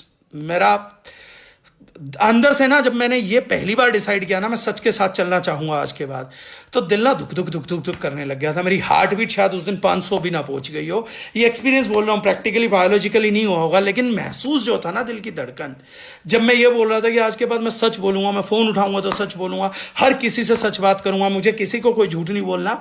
उस दिन ना दिल की धड़कन ना राजधानी ट्रेन से ज्यादा दौड़ रही थी, और अंदर ना शंका थी, अंदर डाउट था, अंदर ना बहुत ज्यादा डर बैठ गया कि यार मैं वो रास्ता अपनाने जा रहा हूं जिस रास्ते की दुहाई आज की तारीख में कोई देता नहीं है। इतना कश्मकश बनी, इतनी परेशानी बनी कि कुछ दिन तो जिंदगी हराम हो गई थी पूरे तरीके से। लेकिन आज मैं एक बात प्राउडली बोलता हूं, जिस दिन से मैंने सच की ताकत को पहचाना ना, जिस दिन मैंने इसका ये देखा कि इसका 1% भी कितना ताकतवर है, उस दिन मुझे पता लगा कि जितेंद्र डागर तेरे जैसे महान बेवकूफ ना शायद सदियों में कभी पैदा होते होंगे, जिन बेवकूफों को कभी जिंदगी में यह भी भरोसा हो गया था कि झूठ की ताकत के दम पे कुछ हासिल करा जा सकता है। सच की ताकत का 1% ने मेरी पर्सनैलिटी को इस कदर हिला कि मेरे को लगा कि झूठ अगर 50,000 गुना भी ताकतवर होता ना, तो इस सच की 1% ताकत के सामने ठहर नहीं सकता था। सच की ताकत को मैंने महसूस किया। सच की ताकत के बाद मैंने परिवार बनाया, टीम बनाई थी 11 लाख लोगों की, लेकिन एक भी साथ नहीं था। आज मैं प्राउडली बोल सकता हूं कि मैंने कम लोग बनाए, चुनिंदा बनाए, लेकिन परिवार की तरह बनाए, क्योंकि मेरा परिवार जानता मैं झूठा नहीं हूं, वो झूठे नहीं है, हमारे पास रिलेशनशिप झूठे नहीं है, हमारे संवाद झूठे नहीं है, हमारा कम्युनिकेशन झूठा नहीं है, हमारे आपस के संबंध झूठे नहीं है। अगर वो जानते हैं कि जितेंद्र डागर जी को बात बोलनी है तो मुंह पे बुरी बोल देंगे, लेकिन पीठ पीछे नहीं बोलेंगे। मेरी टीम, मेरा परिवार इस चीज के लिए कॉन्फिडेंट है कि अगर किसी ने कुछ बोलना है तो मुंह पे बोल देगा, लेकिन पीठ पीछे अगर किसी ने बोला ना जितेंद्र डागर को इस बंदे की कमी है, तो कोई बंदा आपके लिए स्टैंड लेगा तो वो यही लेगा कि मेरे परिवार में कमी हो सकती है पर तेरी औकात नहीं कि तू बोल सके। तो वो जो चीज है, ये जो ट्रस्ट है, ये आज लोग कहेंगे तूने कमा लिया, मैंने नहीं कमाया है। ये मैंने जिसका हाथ पकड़ा ना, सच का जो हाथ पकड़ा है, ये कमाई मेरे को सच ने करके दी है, ये सच्चाई ने मुझे करके दी है। तो मुझे पता लगा कि रियल बिजनेस इज पीपल। एक सबसे बड़ा जो व्यापार है, जो सच्चा व्यापार है, वो सच्चा व्यापार लोग होते हैं। लोगों की कमाई ही असलियत में बिजनेस में कमाई। अगर किसी एक व्यक्ति पे 1 करोड़ लोग विश्वास करते हो या उस पर 1 करोड़ लोग भरोसा करते हो, उसके सच को जानते हो, और वो व्यक्ति अगर 500 रुपए का प्रोडक्ट बेच देना दोस्त, तो एक झटके में बिक जाएगा 500, और 500 करोड़ का टर्नओवर ओवरनाइट हो जाएगा, जो कई लोग पूरी जिंदगी कंपनियां चला के भी पहुंच नहीं पाते हैं। ये सच इतना ताकतवर है ना कि 1 करोड़ लोग आपके साथ जोड़ सकता है, और झूठ इतना कमजोर है कि 100 लोगों को जोड़ लोगे तो ये 100 के 100 को एक दिन आपसे तोड़ देगा। अगर वो आपसे जुड़े भी रहे तो केवल इस कारण जुड़े रहेंगे कि किस दिन हमें मौका मिले और हम इसको तोड़ दें। सच एक ऐसी ताकत है कि जिसको आपके साथ जोड़ता है ना, तो फेविकोल से मजबूत तो जोड़ के तौर पे जोड़ेगा। और झूठ एक ऐसी कमजोरी है कि किसी को जोड़ भी देगा ना, तो एक ना एक दिन किसी ना किसी तरीके से यही झूठ है जो उस आदमी को आपके खिलाफ करेगा, आपका दुश्मन बना देगा। सच्चाई वो ताकत है जो हमारे को लॉन्ग टर्म टीम देती है, जो लॉन्ग टर्म बिजनेस देती है, जो लॉन्ग टर्म नेटवर्क देती है। झूठ वो तलवार है जो हमारे रिश्तों को लगातार काटती है, और बहुत तेज स्पीड से काटती है। शुरुआत में तो इस तलवार की धार पे लोग जुड़ते हैं, अगर मैं तलवार दिखाऊंगा मेरे से जुड़ेगा, मेरे से जुड़ेगा, तो लोग जुड़ जाएंगे, लेकिन उसके बाद यही तलवार है जो काट देगी। तो सबसे पहला उसूल, पहला माइंडसेट, मुझे सच्चा होना है। अगर कोई बोलता है कि आप ये बताओ कि इस प्रोटीन में खास क्या है, तो आपको बात को गोल गोल घुमा के जलेबी नहीं बनाना। हम नेटवर्क करें, हलवाई नहीं है कि कोई बात आई तो उसको घुमा घुमा के जलेबी तलने बैठ जाते हैं। नहीं आता तो बॉस नहीं आता, सिंपल बात बोल दीजिए कि साहब मेरे टेक्निकल नॉलेज कमजोर है, अगर आप चाहते हैं तो मैं टेक्निकली ना आपको किसी के साथ कनेक्ट कर देता हूं। अगर आपको टेक्निकल से ही सेटिस्फेक्शन है तो मैं टेक्निकली किसी को कनेक्ट। बहुत विनम्र स्वभाव के साथ सच का दामन थाम लीजिए, देखिए अगला व्यक्ति हेल्पलेस हो जाएगा। जो बाली थे, बाली जी के पास एक ताकत थी कि जब सामने वाला उनके सामने आता था ना, तो उनकी ताकत 1.5 गुना बढ़ जाती थी और सामने वाले की आधी रह जाती थी। मैं मानता हूं कि बाली को जो गिफ्ट मिला होगा ना, उसको शायद उनके हृदय में सच्चाई स्थापित कर दी गई होगी, शायद ट्रुथ को वहां पे प्लेस कर दिया गया था। They have place truth in his heart. क्योंकि सच्चाई को मैंने इतना ताकतवर देखा कि जब आप सच्चे और किसी के सामने बैठ जाते हैं ना, तो उसकी आधी ताकत खत्म हो जाती है और आपकी 1.5 गुना या दुगनी बढ़ जाती है। मैंने बाली की ताकत को अपने साथ महसूस किया है। मैंने बाली के वरदान को कभी अपनी जिंदगी में महसूस किया है दोस्त। मतलब आप कभी करके देखिएगा, जब किसी व्यक्ति को आप ये बोलते हैं कि सर मेरे को इस चीज की नॉलेज नहीं है, मैं कनेक्ट करके या आपको रिपीट आके बोलता हूं, या जो चीज है मैं आपको बाद में बताता हूं। ये जरूरी है कि हम संसार में कोई एनसाइक्लोपीडिया थोड़ी ना कि हमारे को हर चीज का ज्ञान हो, लेकिन आप दूसरों को अगर ये बता देते साहब मेरे पास इतना ही ज्ञान है, मैं ऐसा आदमी हूं, तो वो आदमी कहेगा यार इस आदमी के पल्ले ज्ञान है या नहीं है, पर इस साल आदमी के पल्ले सच्चाई है। और मैं एक बात बता देता हूं, नेटवर्क मार्केटिंग में सच्चाई वो चीज है जो साली प्लान, प्रोडक्ट, प्रोफाइल, मेमडी, managing director, leader, system, seminar सबसे ज्यादा काम करती है। सबसे ज्यादा ज्वाइनिंग उठाने की अगर किसी चीज के अंदर हिम्मत है, वो सच्चाई है। एक सच्चा इंसान टैलेंटेड ना हो, टेक्निकल ना हो, बड़े प्रोफाइल से ना जुड़ा हो, वो अच्छा सिस्टम ना जानता हो, कुछ ना हो, लेकिन अगर वो एक सच्चा इंसान है तो लोग जुड़ जाएंगे उसके साथ। लेकिन अगर वो झूठा इंसान है और वो टेक्नोलॉजिकल है, टैलेंटेड भी है, स्ट्रांग भी है, पावरफुल भी है, तो डर जाएंगे। एक झूठा आदमी जितना टैलेंटेड है उतना ज्यादा डरावना है। अगर वो टैलेंटेड होने के साथ साथ कैपेबल है तो और डरावना है, पावरफुल है तो सबसे ज्यादा डरावना है। लेकिन अगर एक सच्चा आदमी कुछ भी नहीं है ना, उसके पास केवल सच है, खाली नंगा सच है। अगर एक आदमी हथेली पे कुछ नहीं है प्रेजेंटेशन में देने के, एक बात बोल दे कि मेरे को बातें भी नहीं आई, मुझे प्रेजेंटेशन भी देना नहीं आता है, लेकिन मेरे पास एक छोटी सी नीयत है जो एक बड़े से सच के अंदर कवर्ड है, और मैं तेरे लिए ये लेकर आया हूं प्रेजेंटेशन के नाम पे, मैं गारंटीड देता हूं उसका ये छोटा सा नीयत, सच्चे दिल वाली छोटी सी नीयत रैप अप करके सब भगवान खरीद लेता है, इंसान तो खरीद ही लेंगे। लोग बोलते हैं जब कभी मांगने जाओ तो सच्चाई से दिल से मांगो, तो अगर कोई सच्चे दिल से मांगता तो ईश्वर दे देता है। अगर आप सच्चे दिल की नीयत, छोटी सी नीयत लेके अपने परिवार में जाएंगे ना, और उसे सच के साथ लेकर जाएंगे, तो आपको टेक्निकल प्रेजेंटेशन की शायद जरूरत भी ना पड़े लोगों को जोड़ने के लिए, वो सिंपल आपको हाथ पे रख के ज्वाइनिंग दे देंगे। जब इस सच की ताकत को और सच्चे दिल की ताकत को ईश्वर मना नहीं कर सकता, वो 7 आसमान दूर बैठा ईश्वर सुन लेता है, तो यार हमारे यहां के लोग हैं क्या, क्यों प्रेजेंटेशन से डरते हैं? क्योंकि झूठ लेकर जाते हैं तो डर लगेगा। सिंपल सी बात है साहब, बहुत सिंपल सी बात है। सच्चे दिल की नीयत रैप अप करिए, उसको अच्छे उसमें रैप करिए सच्चाई के साथ, और ले जाके रख दिए। और जब लोग आपका सच ना खरीद पाए ना, तो मेरे पास वापसी लौट के आइएगा और बोलिएगा कि आपकी ट्रेनिंग खराब थी। लेकिन जब तक ये सच्ची नीयत आपके पास है, सच्चे दिल से है, तो इस सच्चाई को एक बार लोगों तक ले जाकर देखिए, और आप देखिएगा कि आपका बिजनेस ऑटो मोड में चलेगा, अपने आप चलेगा। अगली चीज है जो इसके साथ साथ आपको बड़ा करती है, क्योंकि ये असेंबलिंग है कुछ पॉइंट्स की। अभी आप लोग नोट्स ना भी बनाए, मेरी लाइव वीडियो को बाद में सुन के बना सकते हैं। सत्यमेव जयते, अल्पना बोलिए, बिल्कुल सत्यमेव जयते होता है, लेकिन सत्यमेव जयते बोलने से नहीं होगा। भरोसा करो, बिल्कुल भरोसा करो, इस चीज को अपने दिल में घुसा लो कि आज के बाद नंगे सच का दामन पकड़ के चलना है, लेकिन विनम्रता के साथ चलूंगा, झुक के चलूंगा। नंगा सच पकड़ रखा, काने को काना नहीं बोलूंगा, लेकिन इस नंगे सच के साथ चलूंगा कि उस भाई की एक आंख नहीं हो, बेचारा कम देखता होगा, उस आदमी को कम दिखता, तो मैं उसका मददगार बनूंगा, उसकी एक आंख मैं बनूंगा। इस नीयत के साथ सच्चाई को पकड़िए और देखिए चमत्कार होंगे, मैजिक्स होंगे। लोग जानना चाहते हैं ना कि वो मैजिकल तरीके क्या हैं जिससे नेटवर्किंग रातों रात बढ़े, वो मैजिकल तरीके क्या हैं कि एक साल में हम लोग 11 लाख लोग जोड़ लें, वो मैजिकल तरीके क्या हैं कि जिससे बात करें वो ज्वाइन कर ले। तो वो मैजिकल तरीका ये है कि जब आपके पास नीयत ये होती है और सच ये होता है कि इस मेरे भाई की एक आंख है और इसकी एक आंख मैं बनूंगा, ये मेरी नीयत है, और सच ये है कि इस भाई की एक आंख है, उसके मुंह पे उसको काना बोलने की बजाय उसे बोले कि भाई तेरी एक आंख है, लेकिन कभी इस चीज के लिए ना दुखी मत होइए, मैं तेरी दूसरी आंख बनूंगा, मेरे साथ चल।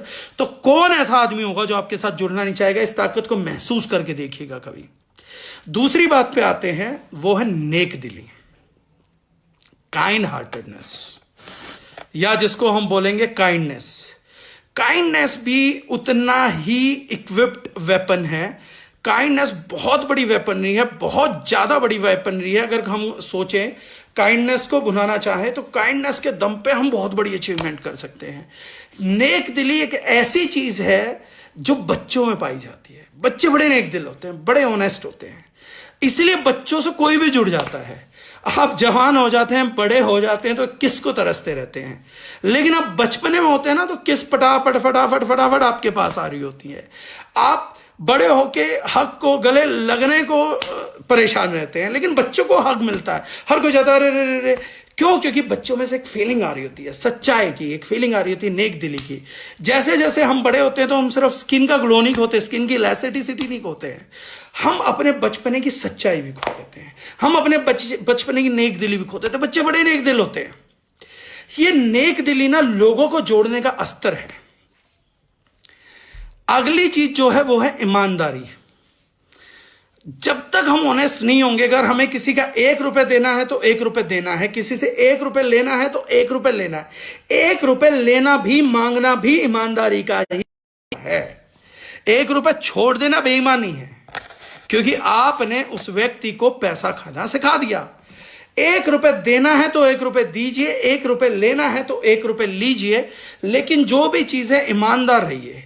ईमानदारी का, ईमान पे टिकने का अर्थ क्या है, उसका मतलब क्या, वो समझिएगा कि ईमानदारी होती है जब बिन मांगे या बिन बोले सामने वाले का जो हक है, जो अधिकार है, उसको बिन मांगे दिया जाए। उसको बोलना ना पड़े कि जी मेरा हक था या मेरा ये अधिकार था, जो भी है वो बिन मांगे दे देना चाहिए। बात हुई और उस तक पहुंच गया। जब वो आदमी उम्मीद भी ना कर रहा हो तब उसके पास पहुंच जाना चाहिए। बेईमानी क्या है? बेईमानी क्या है? एक तो उसको बिना नॉलेज के उसका हक मार लिया, उसका अधिकार छीन लिया। अब वो जब उसकी बात कर रहा है तब भी आप मानने को तैयार नहीं और उसको लौटाने को तैयार नहीं। ये बेईमानी होती है। ईमानदार रहना बहुत जरूरी है। इस बिजनेस के अंदर ऑनेस्टी जो है वो बहुत जरूरी है। ईमानदारी बहुत ज्यादा जरूरी है।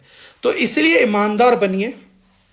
जितना ज्यादा जिनके साथ ईमानदार रहेंगे उतने ज्यादा लोग जुड़ेंगे। अगली चीज है प्यार, मोहब्बत। वो आई लव यू वाला नहीं, वो 3 मैजिकल वर्ड्स वाला नहीं, वो 3 मैजिकल वर्ड्स जब तक दिल से ना निकले तब तक वाला नहीं। प्यार, अनकंडीशनल लव। शाहरुख खान की मोहब्बतें देखिए अगर जानना है कि अनकंडीशनल लव क्या है। जब वो लोग पूछते हैं कि ऐश्वर्या अब इस दुनिया में है ही नहीं तो आप उससे मोहब्बत कैसे कर सकते हैं, तो जब शाहरुख खान बोलता है कि मैंने कभी उस आदमी के साथ कंडीशन नहीं रखी थी, मैंने ऐश्वर्या के साथ कोई कंडीशन नहीं रखी थी कि तू मेरे साथ रहेगी तो प्यार करूंगा, तू मेरे साथ शादी करेगी तो प्यार करूंगा, तू मेरे साथ जिएगी तो प्यार करूंगा। मोहब्बत तो एक ऐसी चीज है कि वो मर गई तो भी रहेगी, उससे पहले भी रहेगी, उसके बाद भी रहेगी। Unconditional love is something when we love someone so we love him, जो भी बुरा करे। कई बार क्या होता है, कई घरों में देखा होगा, मैंने अभी एक रिसेंट एग्जांपल देखा है अनकंडीशनल लव का। छोटा एग्जांपल दूंगा, हल्का सा, बिल्कुल माइन्यूट एग्जांपल। एक मां को उसका बच्चा पीट रहा था। अभी ये रिसेंटली बात है लॉकडाउन के दिनों की। उसने अपनी मां को खूब मारा। उसकी मां को उसने घर के बाहर निकाल दिया। वो परेशान होकर पूरा दिन घर के बाहर बैठी रही। घर के बाहर बैठने के बाद उसने शाम को पुलिस को बुला लिया। पुलिस के 2 बंदे आए, उसके बेटे ने बदतमीजी करी। उसके बाद पुलिस के 7-8 बंदे आए। 7-8 बंदे आए और वो लठ लेके आते हैं, उन्होंने बच्चे को पीटना चालू कर दिया। उस टाइम पर भी वो मां गई और पुलिस वालों को रोका कि इसको मारो मत, मैंने तो केवल समझाने के लिए बुलाया था।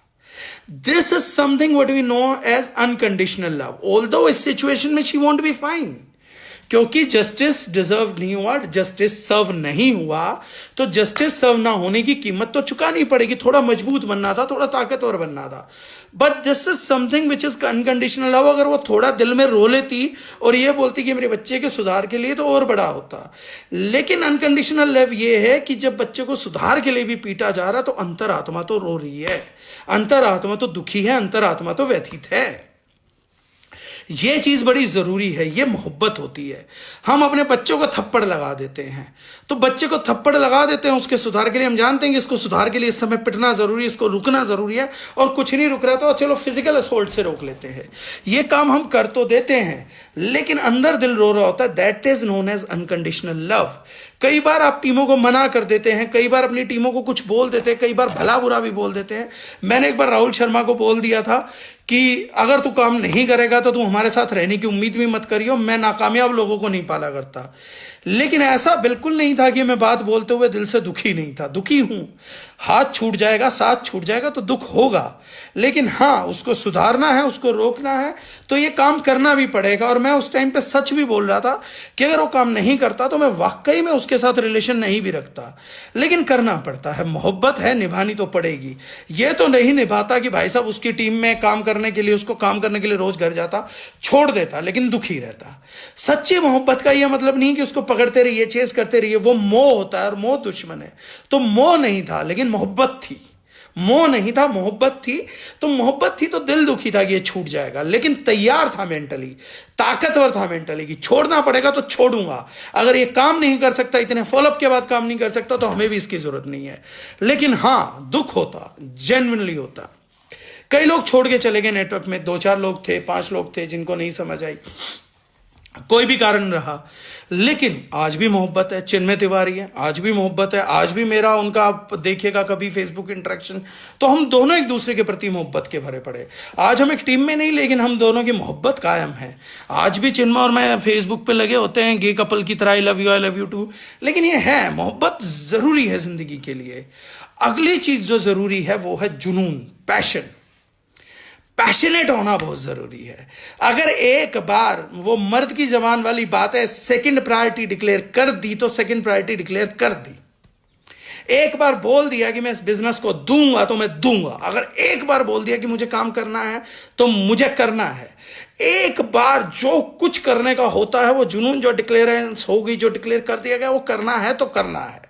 This is something known as जुनून, passion. Passion is not something कि मैंने कोट पैंट टाई पहन ली और गर्मी पे भी पहननी है तो पहननी है, ऐसा नहीं है। हालात को समझते हुए रियलिस्टिक वेज में, क्योंकि आप वो करेंगे तो बेवकूफ़ी हो जाएगी। Passion is something which we chase internally. मेरे दिल और मेरे दिमाग में कुछ ठना हुआ है, कोई जिद है जो पली हुई है, कुछ है जो बना हुआ है, वो जुनून है कि मुझे ये करके छोड़ना है, मुझे ये करके रहना, नो मैटर हाउ।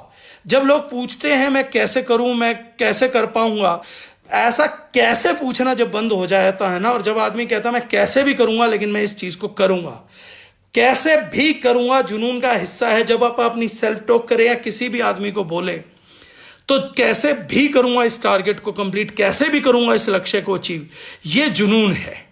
अगर आप बोलते हैं कैसे कर पाऊंगा, कैलकुलेशंस कर रहे हैं, यानी कि जुनून एब्सेंट है। और अगर आप कैलकुलेशंस के पार चले गए हैं और आप कह रहे हैं कि कैलकुलेशंस बहाने चीजें हट जाएंगी लेकिन मुझे ये काम करना है तो मुझे ये काम करना है, जब ये फीलिंग आ जाती है, जब ये डेवलपमेंट अंदर होता है, तो वो चीज उभर के आती है जिसको हम बोलते हैं जुनून। जुनून की पहचान ही एक है कि जुनून जब होगा तो आदमी अपना जो टारगेट बनाएगा, जो लक्ष्य दिखाएगा, उस लक्ष्य के प्रति एक ही बात बोलेगा, मुझे करना है तो मतलब मुझे करना है, कैसे भी करना है। लोग उससे पूछेंगे कैसे करेगा, और वो आदमी एक ही जवाब देगा, मुझे नहीं मालूम मैं कैसे करूंगा, लेकिन मुझे मालूम है कि मैं ये करूंगा क्योंकि ये मेरा दिल और दिमाग में ठन चुकी है, ये मेरे दिल और दिमाग में, मेरे अंतरात्मा की गहराइयों से आवाज आ रही है, हम इस चीज को एक्सेप्ट कर चुके हैं, मुझे ये करना है तो मुझे करना है। दिस इज समथिंग कि व्हेन पीपल आस्क यू कि तू ये बात जो करने की कह रहा है ये कैसे होगी, बता, आज ही बता दे। और जब आदमी ये बात बोलता ना, मुझे नहीं पता कैसे, लेकिन ये पता है ये होगा, दैट मीन्स उस आदमी में जुनून है, उस आदमी में पैशन है, ये कुछ करके छोड़ेगा, ये कुछ करके रहेगा। इसका जन्म इस जीवन में कुछ बड़ा करने के लिए हुआ है। जब मैथमेटिक्स से बाहर निकल के, जो अल्पना मेरी सिस्टर इस टाइम बोल रही है, जो बाहर निकल के ये बात बोली जाती है कि मैथमेटिक्स छोड़ के जब आदमी बोलता है, भाई साहब ये सवाल गणित का, लिटरेचर का, हालात का, बहानों का नहीं है, ये मैटर कनेक्टेड है मेरे से, मेरी दिल की आवाज से, मेरे यहां से। तो जुनून है, मुझे करना है तो करना है। These are few of the things जिन्हें हम बोलते हैं सच्चाई, नेकदिली, ईमानदारी, प्यार, जुनून। These are the principle, these are the attributes जो बिजनेसमैन के माइंडसेट होने चाहिए, कि दिमाग में घुसा लिया, आर्टिफिशियल नहीं, लेकिन ये मुझे नेचुरल पैदा करना है, कि मेरे अंदर नेचुरल लव हो, मेरे अंदर नेचुरल सच्चाई हो, मेरे अंदर नेचुरल, आर्टिफिशियल चीजों में दम नहीं है। आप रोटी खा सकते हैं, रोटी सीज नहीं खा सकते, रोटी जैसा कुछ खा के पेट नहीं भरा जा सकता, रोटी से पेट भरता है। तो रोटी जैसा कुछ नहीं खाया जा सकता। There are not something like, आप प्यार की ताकत पे काम कर सकते हो, प्यार जैसी किसी ताकत से काम नहीं हो सकता। आप सच्चाई की ताकत से काम कर सकते हैं, सच्चाई जैसी किसी ताकत से काम नहीं कर सकते। आप नेक दिली से काम कर सकते हो, टीमें जोड़ सकते हो, नेक दिली जैसी किसी चीज से नहीं जोड़ सकते। अगर आप अपने दिमाग को बहुत दौड़ाना चाहते हैं कि कैसे मैं नेक दिल दिखूं, कैसे मैं नेक दिल सच्चा दिखूं, कैसे मैं मोहब्बत दिखे मेरी, अगर आपका फोकस दिखने पे है, अगर आपका लाइफ स्टेटस, आपकी थॉट प्रोसेस, आपका एनर्जी इस फोकस पे है कि कैसे मैं दिखूं, अगर दिखने पे फोकस है तो आप जंग हार चुके हैं। लेकिन अगर बनने पे फोकस है तो जंग जीती जा चुकी है। अब तो समय का हेर फेर है, जंग तो जीती जा चुकी है, कब आएगी बस ये पूरा करने का टाइम है। आज जो एट्रीब्यूट्स थे, जो माइंडसेट था, वो इतना था। कल टॉपिक को हम करेंगे। अब मैं चाहूंगा कि कुछ लोगों के अगर सवाल हैं तो वो सवाल ले लिए जाएं। तो अगर आज की ट्रेनिंग्स पे या कल की ट्रेनिंग्स पे जो लोग लाइव नहीं आ पाए थे, उन लोगों के अगर कुछ सवाल हैं तो वो लोग अपने सवाल बता सकते हैं, इस टाइम सवाल कर सकते हैं।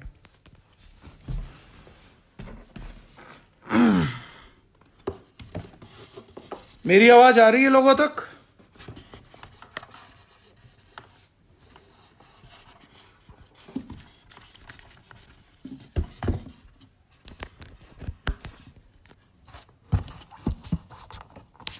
नेक दिल कैसे बने, फरहत पूछ रही है, नेक दिल कैसे बने।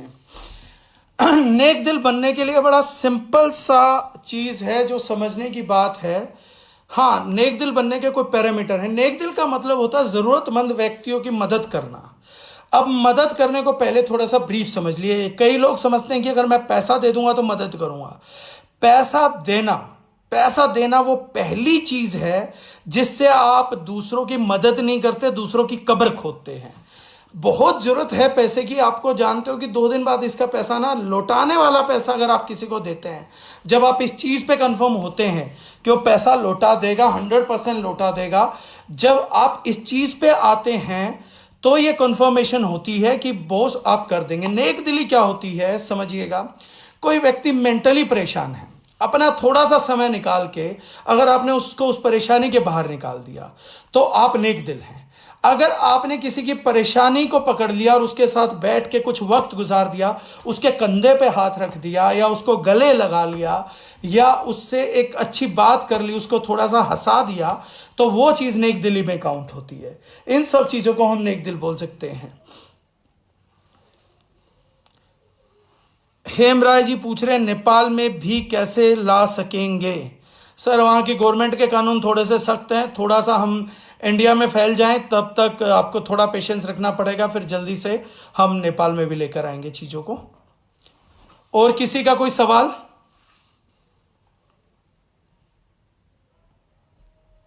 Any questions? I love to have questions here.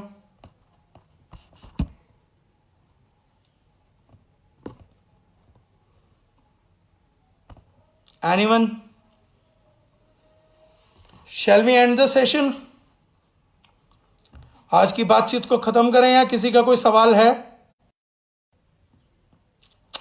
I'll give 1 minute, अगर किसी का कोई सवाल है तो प्लीज कमेंट्स में पोस्ट कर दीजिए, अदरवाइज 1 मिनट के बाद फिर आज हम मिलेंगे कल दोबारा 2:30 बजे मिलने के लिए। एंड कल टॉपिक होगा, फरत रहमानी ने कहा कि but someone told me on this that don't be a pain absorbing machine.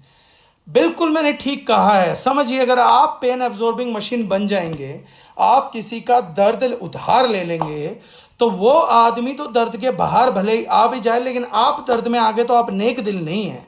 यानी कि आप लोग इस तरीके से समझिए इस चीज को कि किसी का दर्द खत्म करने के लिए जाइए, उसका दर्द लेकर मत आइए। Transfer of pain is not allowed, elimination of pain is allowed. आप किसी के साथ बैठे, उनको हिम्मत दे दिया, उनको हौसला दे दिया, ये चीज कर दी, ये बहुत बेहतर है। आपने उसका पॉइंट समझा दिया, लेकिन अगर आप उसका पेन एब्जॉर्ब करके आ गए तो पेन कहीं ना कहीं तो है ही, उसके अंदर नहीं बचा, आपके अंदर आ गया। तो पेन को एलिमिनेट करिए, एब्जॉर्ब कभी मत करिए, ये बेवकूफी हो जाएगी। ये बिल्कुल बेतुका काम है कि किसी का दर्द कम करने गए थे और दर्द लेकर आ गए। ऐसे करने से काम नहीं चलेगा। तो कभी किसी का दर्द मत लेके आइए, दर्द को खत्म करके आइए। मैं भी सच के रास्ते पे ही चल रहा हूँ। नवज्योति वैश्य जी, आप तो सर बेहद खूबसूरत इंसान हैं, आपकी आत्मा बेहद खूबसूरत है। आपसे जब मिला हूँ तो तब से आई एम रियली मोटिवेटेड। मेरा नॉर्थ ईस्ट टीम पे I am proud of you. Anurag Gera ji कह रहे हैं अपना गोबर खुद धापो। धापो नहीं सर, थापो, थापना पड़ता गोबर, तो जिसका जो गोबर है वो खुद थापेगा। पायल जी कह रही है thank you for the amazing training session in situation like lockdown. Thank you Payal, thank you for training. Mohit Janeja का सवाल आया है, how important is to be presentable, as in we can do presentable by our clothes और appearance और by our attitude. ये अच्छा सवाल है सर। अभी कुछ भी पोस्ट करना बंद कर दीजिएगा, इस सवाल को ले ले, अगला उसी के बाद करिएगा। अभी रुक जाइए, अभी रुक जाइए बस सर, कोई भी कुछ पोस्ट मत करिए प्लीज प्लीज प्लीज। सबके सवाल ऊपर जा रहे हैं, एक बार रुक जाइए सर। ठंडा ठंडा अभी सवाल मत पोस्ट करिए। 2-3 सवाल आ गए हैं और अच्छे सवाल आए हैं। मोहित का पहला क्वेश्चन है, how important is to be presentable, as in we can be presentable by our clothes और appearance by our attitude. Mohit, समझने की बात देखो दोस्त, यहां पर ये है, आत्मा में अगर सच्चाई नहीं है, दिल में साफ नीयत नहीं है और दिमाग में लोगों के लिए भला नहीं है, तो आप कितनी भी घड़ियां पहन लीजिए, कितनी भी लग्जरी गाड़ी ले लीजिए, कितनी भी अच्छे कपड़े पहन लीजिए, वो सब बर्बाद है, वो सब तबाही के रास्ते हैं। लेकिन हां, अगर आपकी आत्मा खूबसूरत है, आपके दिल में सच्चाई है, आपके जहन में लोगों का भला है, आप उनकी प्रॉब्लम्स को सॉर्ट आउट करना चाहते हैं और उसके बाद आप खूबसूरत दिखते हैं और आप बेहतरीन कपड़े पहनते हैं और अच्छे तरीके से स्टाइल्ड रहते हैं, अच्छी गाड़ी रखते हैं, तो साहब ये वरदान है। लेकिन उसके लिए फर्स्ट अटायर इनसाइड है। पहले कपड़े, पहले गाड़ी, पहली लग्जरी अंदर की है। जब अंदर से बाहर आएंगे तो एक सक्सेस का रास्ता बड़ा होगा, और फिर जितने बाहर आते चले जाएंगे सक्सेस उतनी बड़ी होती चली जाएगी। मतलब आप आए बाहर से और आप एक ब्रांडेड कपड़ा पहने, एक बहुत शानदार शर्ट पहन रहे हैं, आप बेहद खूबसूरत दिख रहे हैं, आप 6 पैक एप्स में हैं या आप फिट है, तो आप बेहद आकर्षक है। 6 पैक एप्स आ गए, मजा, लोग आपसे एग्जांपल के तौर पे सीख लेंगे। आप 8 पैक एप्स कर रहे हैं तो और दुनिया के लिए लाजवाब हो जाएंगे, दुनिया के लिए आदर्श बन जाएंगे। सोचिए कितने लोगों को आप फिजिकल फिटनेस के लिए मोटिवेट करेंगे। उसके बाद आप बेहतरीन ड्रेसअप करते हैं, आप आकर्षक दिखते हैं, सुंदर दिखाते हैं, अच्छा परफ्यूम लगाते हैं, अच्छी घड़ी पहनते हैं, एक अच्छी गाड़ी रखते हैं, फिर वो BMW ले रहे हैं या उसके ऊपर रोल्स रॉयस पे चले जा रहे हैं, प्राइवेट जेट खरीद लिया, तो और आकर्षक बन जाएंगे, लोगों के लिए और बड़ा वरदान बन जाएंगे, उन लोगों के लिए और बड़ा अच्छा एग्जाम्पल बन जाएंगे। आपको देख देख के लोग मेहनती बनेंगे, आपको देख देख के लोग अच्छे इंसान बनने की कोशिश करेंगे, बड़े बिजनेसमैन बनने की कोशिश करेंगे, उस पैसे से आप दूसरों की मदद कर सकेंगे। तो being presentable after inside journey is very essential. बाहर नेटवर्क मार्केटिंग में क्या है, उनका फोकस केवल बाहर पे रहा। बाहर का योगदान, रोल्स रॉयस से लेके प्राइवेट जेट का भी योगदान, खुद के योट का भी योगदान केवल 20% है। 80% योगदान अंदर का है, 20% बाहर का है। लेकिन 20% भी बहुत होता है सर। 100 में से 100 नंबर आते हैं तो DU में एडमिशन मिलता है, 80 आते हैं तो कहीं भी एडमिशन नहीं मिलता है। तो इस 20 नंबर को भी कम ना समझा जाए, इसकी अहमियत बहुत है। इसलिए जितने आकर्षक हो सकते हैं बनिए, मेरी तरफ से ये सुझाव है। जितने फिट हो सकते हैं फिट होइए, जितने खूबसूरत कपड़े पहन सकते हैं, जितने बढ़िया से बढ़िया टायर ले सकते हैं लीजिए, जितनी बढ़िया गाड़ी ले सकते हैं उतनी बढ़िया गाड़ी लीजिए, जितने खूबसूरत घर में रह सकते हैं उतना बढ़िया खूबसूरत घर लीजिए। आइलैंड खरीदने लायक पैसा कमा सकते हैं, आइलैंड खरीदिए साहब। तो खूब ट्रैवल करिए, एक बार इनसाइड जर्नी कंप्लीट कर लीजिए, फिर आउटसाइड जर्नी पे भी जरूर आए। तो आपके सवाल का ये जवाब है। Today I got it we are good think of the world. Imran, तू हिंदी में पूछा कर, तेरी इंग्लिश भाई मेरे से भी बुरी है। प्रकाश जी पूछ रहे हैं how to use these key attributes in business during day to day life.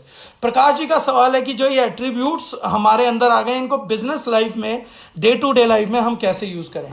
साहब आपको एक बात बताता हूं, बड़ी मजेदार। प्रकाश जी आपका सवाल सर, रिस्पेक्ट आपके लिए, आपके क्वेश्चंस का लेवल है साहब, एक मजेदार लेवल आपने पूछा है, तो मैं इस क्वेश्चन का जवाब देता हूं सर। ये जो की एट्रीब्यूट्स है ना सर, ये हमें डे टू डे लाइफ में यूज ही नहीं करने हैं, ये अंदर पैदा करना है। और ये ऐसी चीजें हैं जो अपने आप दिखेंगी। समझिए, मैंने बर्गर खाया, मैंने खूब सारे अपनी लाइफ में पिज्जा खाए हैं, ढेरों नान खाई हैं, शाही पनीर के कटोरे साफ किए हैं। तो ये जो मेरे अंदर गया है, ये मुझे बाहर डे टू डे लाइफ में यूज नहीं करना पड़ता, वो दिखता है। व्हेन आई लुक फैट, तो it automatically shows what went in. ये साफ नजर आता है। जब ये की एट्रीब्यूट्स दिमाग में, दिल में चले जाएंगे, जब ये की एट्रीब्यूट्स आपकी पर्सनालिटी का हिस्सा बन जाएंगे, तो आपको इनका इस्तेमाल नहीं करना पड़ेगा। आपको इनका दिमाग नहीं लगाना पड़ेगा कि मैं इनका इस्तेमाल कैसे कर पाऊं, बल्कि ये चीजें तो खुद ब खुद ऑटोमेटिकली आपके साथ घटित हो रही होंगी। तो इन एट्रीब्यूट्स का सबसे बड़ा फायदा ये है कि ये हम लोगों के लिए ऑटो मोड पे काम करते हैं। राइट? आई थिंक आपके सवाल का जवाब मिल गया होगा, अदरवाइज नहीं मिला तो दोबारा आप क्वेश्चन कर सकते हैं। एक नए पर्सन की फाइनेंशियल प्लानिंग कैसे करें, वो गौरव सर आने वाले दिनों में टॉपिक रहेगा। जावेद सर बोल रहे हैं great sir, waiting for tomorrow. Thank you Javed साहब, आदाब। आज आप साथ जुड़े, बहुत अच्छा लगा, इतनी खूबसूरत जगह से आप हमारे साथ जुड़े। दुआ करता हूं जल्दी वहां के हालात और भी सामान्य हो जाएं, ईश्वर वहां पे कृपा करे। बहुत खूबसूरत ईश्वर ने उस जगह को बनाया है, और मैं दुआ करूंगा कि वहां के लोगों को खुशहाल मिले, और जिस लेवल के काबिल लोग हैं, क्योंकि मैंने जम्मू कश्मीर बहुत काम पहले भी किया है, तो मैं चाहूंगा कि वहां के लोगों को नया जीवन मिले, उनकी नई उम्मीदें बढ़े। अनूप सैनी जी पूछ रहे हैं लोग नेटवर्कर की हंसी भी उड़ाते हैं, मैंने देखा कई बार, उन लोगों से कैसे डील करें। आज ये सुबह मैं सेशन किसी और के साथ भी ले रहा था, लोग आपकी हंसी उड़ाते हैं। सब लोग वो करेंगे जिस चीज के काबिल वो है।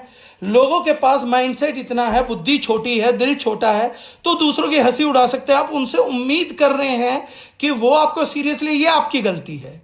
आप एक बाल्टी से उम्मीद कर रहे हैं कि वो पूरी की पूरी अपना टंकी का पानी समेट ले, तो मूर्खता हमारी है, उनकी कोई दिक्कत नहीं है। उनकी जितनी सोच है वो उतना स्वीकार सकते हैं। जब आप उनकी सोच की बाहर की बात करेंगे तो उसको स्वीकारने की हालत में ही नहीं होंगे, और जब वो लोग उसको स्वीकारेंगे ही नहीं, तो फिर उसके बाद काम चलेगा भी कैसे? तो वो लोग स्वीकारते नहीं हैं, इसलिए अब हम लोग उनकी हंसी से परेशान हो जाते हैं। तो उनकी हंसी से परेशान होने की कोई भी जरूरत नहीं है, उन बेचारों को इग्नोर कर दीजिए, खुदा के लिए उनको माफ कर दीजिए, ईश्वर के लिए उनको माफ कर दीजिए। सी नेगेटिव का इलाज क्या है? सी नेगेटिव का इलाज उनको इग्नोर कर दीजिए, क्योंकि जिसके खून में डीएनए में खराबी हो बदला नहीं करता। जिनको हर चीज में कमी दिखेगी वो आपके साथ इस चीज के लिए भी बहस करेंगे कि आप यहां पर गलत हो, कि आप मेरी हर चीज में ढूंढी हुई कमी के प्रति सकारात्मक नहीं हो, पॉजिटिव नहीं हो। तो सी नेगेटिव आदमी को सिर्फ एक ही चीज दिखती है कि आप उससे कोई कम्युनिकेशन भी करेंगे, पॉजिटिव कम्युनिकेशन भी करेंगे, तो वो उस कम्युनिकेशन का भी नेगेटिव पॉइंट ढूंढ लेता है। आप अगर उससे कुछ बात करेंगे मधु, तो वो कहेगा कि ये सेल्फ डिफेंस में बात कर रहा है।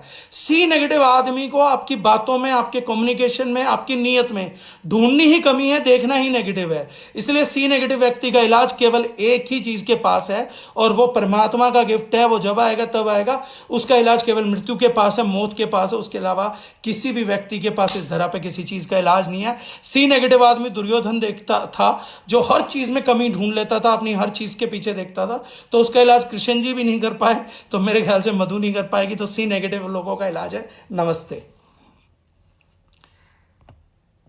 जिग्नेश भट्ट जी कह रहे हैं उनका इलाज है नुआ पिलवाओ। नुआ सर खून नहीं बदल पाएगा। सर हम सही रास्ते पे हैं, परेशान हैं बट कमिटेड भी हूं। शुक्ला जी की बात है सर। शुक्ला जी मैं आपका इस चीज के लिए सम्मान करता हूं कि सही रास्ते पे हैं, इसलिए परेशान हैं बट कमिटेड भी हैं। परेशानी रहेगी सर, ये गिफ्ट है उसका, परमात्मा का, उसका परवरदिगार का गिफ्ट है हम लोगों को, कि परेशानियों में थोड़ी सी उसको याद कर लेते हैं, ताकि अच्छा टाइम आएगा तो थोड़ा भूलने का भी टाइम रहेगा। तो थोड़े दिन की परेशानी सर उसका गिफ्ट होता है। उसका मतलब होता है कि वो साथ खड़ा है, और जब वो साथ खड़ा है तो रास्ते पे निकाल ही लेगा। वो परेशानियों में बस एक चीज करता है कि पहले परेशानी लेके आता है, फिर टेस्ट करेगा कि परेशानियों में भी आप उसका हाथ पकड़ के रखेंगे या दूसरे किसी का हाथ पकड़ लेंगे। जो परेशानियों में उसका हाथ पकड़ लेता है साहब, फिर वो ऊपर वाला उसका हाथ नहीं छोड़ता है। तो परेशानी है तो परेशानी कटेगी जरूर शुक्ला जी, ये मेरा आपसे कमिटमेंट है। उसके बिहाफ पे, उसकी गारंटी पे मैं आपको कमिटमेंट दे रहा हूं सर। उपासना मैडम कह रही है मैं खुश हूं कि मैं घर बैठ के भी आपकी ट्रेनिंग अटेंड कर पा रही हूं। मैम मैं भी बेहद सौभाग्यशाली हूं कि आप लोगों से इंटरेक्ट कर पा रहा हूं। चाप भी खमीरी भी we are with you sir. ये क्या होता है? छोड़ दो जावेद जी। सर पोल खोल रहे हैं, फिर आप बोलोगे किसने बताया। Missing it bro. अगर सर पिछले बीते हुए समय में एमएलएम से गलत सीख के लोगों का विश्वास खोया है, उनके पास दोबारा जाने की हिम्मत नहीं होती, ये जानने के बाद भी कि प्रोडक्ट्स हमारे बहुत अच्छे हैं। ये सुमित फेस वैल्यू का है। मैंने इस बार ट्रेनिंग में जो बोला था वो सेशन हम कल या परसों में लेंगे, तो उसमें मैं दोबारा इस बात की करूंगा। लोकेश कुमार कहते हैं सर पास्ट की नेगेटिविटी और झूठ का इस्तेमाल करने की आदत तो एकदम से कैसे जाए, मैं कन्फ्रंट कैसे किया जाए? पहले सेल्फ टॉक में लोकेश अपने आप को कन्फ्रंट करिए, पहले सेल्फ टॉक में सच्चाई लेकर आइए, पहले खुद की बातचीत में सच्चाई लेकर आइए। जब आपके 5-7 सेशन खुद के साथ सच्चाई के हो जाएंगे, उसके बाद आप इस चीज को भी आगे दुनिया तक ले जा पाएंगे। लेकिन पहले ये सारे प्रिंसिपल सेल्फ टॉक में लेकर आइए, उसके बाद दूसरों की टॉक में आएगा। जावेद भट्ट जी कह रहे हैं thank you sir, thank you so much sir, thank you for free training. Nitin Tiwari ji कह रहे हैं thank you for free training. नहीं तिवारी भैया, मेरी आज ही रतन से बात हुई है, अगर हमारी ऑडियंस बढ़ती है और ज्यादा होते हैं तो हम भी पैसे कमाएंगे, हम भी विवेक बिंद्रा बनेंगे, हम भी 5-5 हजार रुपए में ट्रेनिंग बेचेंगे। Thank you for free training. Mega भी कह रही है फ्री ट्रेनिंग के मुद्दे उठ रहे हैं रतन, जल्दी हमारा भविष्य सुधरने वाला है। दिलीप कुमार जी कह रहे हैं प्रोडक्ट की ट्रेनिंग कैसे मिलेगी? लॉकडाउन में सर बारी बारी हम सेशन रखेंगे दिलीप जी, और 2-4 दिन हम एक एक प्रोडक्ट को लेके पूरी ट्रेनिंग करेंगे, और उस प्रोडक्ट पे आपके सभी सवालों के जवाब भी दूंगा और प्रोडक्ट की पूरी ब्रीफ डिस्क्रिप्शन भी दूंगा। ये जो डेली सेशन अगले 15-20 दिनों तक चलेगा, उसमें हम हर एक प्रोडक्ट को कवर करेंगे और आपकी चॉइस पे भी प्रोडक्ट को कवर करेंगे। तो बिल्कुल भी आप वो मत लीजिएगा, टेंशन मत लीजिएगा। सुनीता शर्मा जी कह रहे हैं सर उम्र में छोटे दिखते हैं कई लोग और उन पे भरोसा कम करते हैं, चाहे हम कितना ही अच्छा क्यों ना बता दें उनको, अगर हम अपनी सही से बड़ी एज के लोगों को प्लान दिखाते और समझ भी आ जाता, बट बच्चा समझ लेते और बोलते हैं आप बच्चे हो। तो इसके ऊपर 2 मिनट बताइए सर प्लीज। ज्योति शर्मा। ज्योति, जो लोग इग्नोर कर रहे हैं ना बच्चे इस चीज को कि तुम बच्चे हो, छोटे हो, कल को जब आपका कुछ भी बिजनेस बन जाएगा, देखो हर किसी को जोड़ने की जरूरत नहीं है, मैंने कल भी बताया था। 200 लोगों में से 10 को जोड़िए, 20 को जोड़िए, 25 को जोड़िए, 50 को जोड़िए। जब टीम बन जाएगी ना, जब कमाई करने लग जाएंगे, तो यही चीज आपकी वेपनरी भी बनेगी। आप ध्यान से सोचिए, तो एक पॉजिटिव एट्रीब्यूट है। वो व्यक्ति आप पे इसलिए ध्यान रख के बैठा कि ये बच्चा कुछ नहीं कर पाएगा। अगर उसने आपको बच्चा होने के कारण नकार दिया, इसका मतलब यह है कि उसके दिल में भी एक चीज कंफर्म है कि ये बच्ची या छोटी बच्ची है, कुछ कर नहीं पाएगी और मेरे से ज्यादा नहीं कमा पाएगी। आप अपने 5-7 लोगों की, 10 लोगों की टीम बनाइए, वो 5-7 लोग 5-7-10 की टीम बनाएंगे। 6 महीने के अंदर आपका जब चेक बनेगा, और उस बड़े आदमी से बड़ा चेक बनेगा ना बेटा, तो उसके बाद वो देखेगा और वो इसी चीज से मोटिवेट होकर कल इस बिजनेस को ज्वाइन करेगा कि इस बिजनेस में तो बच्चे बच्चे कामयाब हो रहे हैं, इन बच्चों ने इतिहास रच दिया है। उसका दिमाग के पैरामीटर के लेवल पे जाकर ही हम उसकी ज्वाइनिंग निकालेंगे। हमने ज्यादा 200 लोगों को ज्वाइन नहीं करना। अगर 200 में से 50 लोग ये बात बोल भी रहे, इग्नोर करो। 100 लोग बोल रहे, इग्नोर करो। 150 बोल रहे, इग्नोर करो। जो 50 लोग हैं ठीक के, उनके साथ काम करो। आगे 50 के 50 ठीक के लोग हैं, उन पे काम करो 6 महीने के अंदर। लेकिन प्लान सबको दिखाओ, क्योंकि आप उनकी नजरों में आ गए कि एक बच्चा मुझे कुछ सिखाने आया था और मैंने नहीं सीखा, क्योंकि बच्चे कुछ कर नहीं सकते। बेटा जिस दिन कर गुजरे ना, उस दिन बाप भी कहेगा, कंधे पे भी बैठाएगा, सर पे भी बैठाएगा, तालियां भी बजाएगा। वेट एंड वॉच में लगा के रख उन लोगों को, और वो एक दिन इसी बच्चे के नेटवर्क में ज्वाइन करेंगे। मैं तेरे से वादा करता हूं। सिर्फ अपनी टीमों को मल्टीप्लाई करा, जो लोग जुड़ गए उनको जोड़। अपने पर्सनल ज्यादा और भी नहीं जुड़ पा रहे, कोई बात नहीं, सबको प्लान दे दे, लेकिन पर्सनली। उसके बावजूद अगर लोग नहीं जुड़ते तो उनको उनकी तकदीर पे छोड़ दे। उनकी मानसिकता ही वो पुल तैयार करेगी, वो ब्रिज तैयार करेगी, जिस पे टुक टुक टुक टुक चल के उतरे नेटवर्क में आएंगे एक दिन। ये मेरा वचन है तेरे को। कोरोना वैकेशन में हो ही जाएगा। Thank God for giving me this Anil opportunity. Thank you Anil ji. Pushkar Raj Thakur 1,05,000 लेता। तिवारी भैया बता रहे, भैया ठीक बात, हम 5,000 नहीं लेंगे, हम 1.5 लाख रुपए लेंगे। हम पीआरटी से, पुष्कर राज ठाकुर से बड़े ट्रेनर है, तो हम 1.5 लाख रुपए लेंगे ट्रेनिंग का। They are in core wait and watch list, Abhishek बोल रहे हैं। नेपाल में भी मैन्युफैक्चर करके प्रोडक्ट प्रोड्यूस करना पड़ेगा। करेंगे हेमराज जी, बिल्कुल करेंगे। वक्त आएगा सर, ईश्वर चाहेगा, खाली नेपाल में नहीं, अमेरिका में भी प्रोड्यूस करेंगे। हम उस रास्ते पे चल रहे हैं। कुछ सर्टिफिकेट्स हमने पीछे दिनों ऐसे लिए हैं जहां पे अब हमने ग्लोबल एक्सपेंशन की भी प्लानिंग करी है। जहां पहले हम एक ही विजन लेके चल रहे थे कि इंडिया, अब पहले इंडिया निपटाएंगे, लेकिन फिर ग्लोबल लेवल पे भी करेंगे।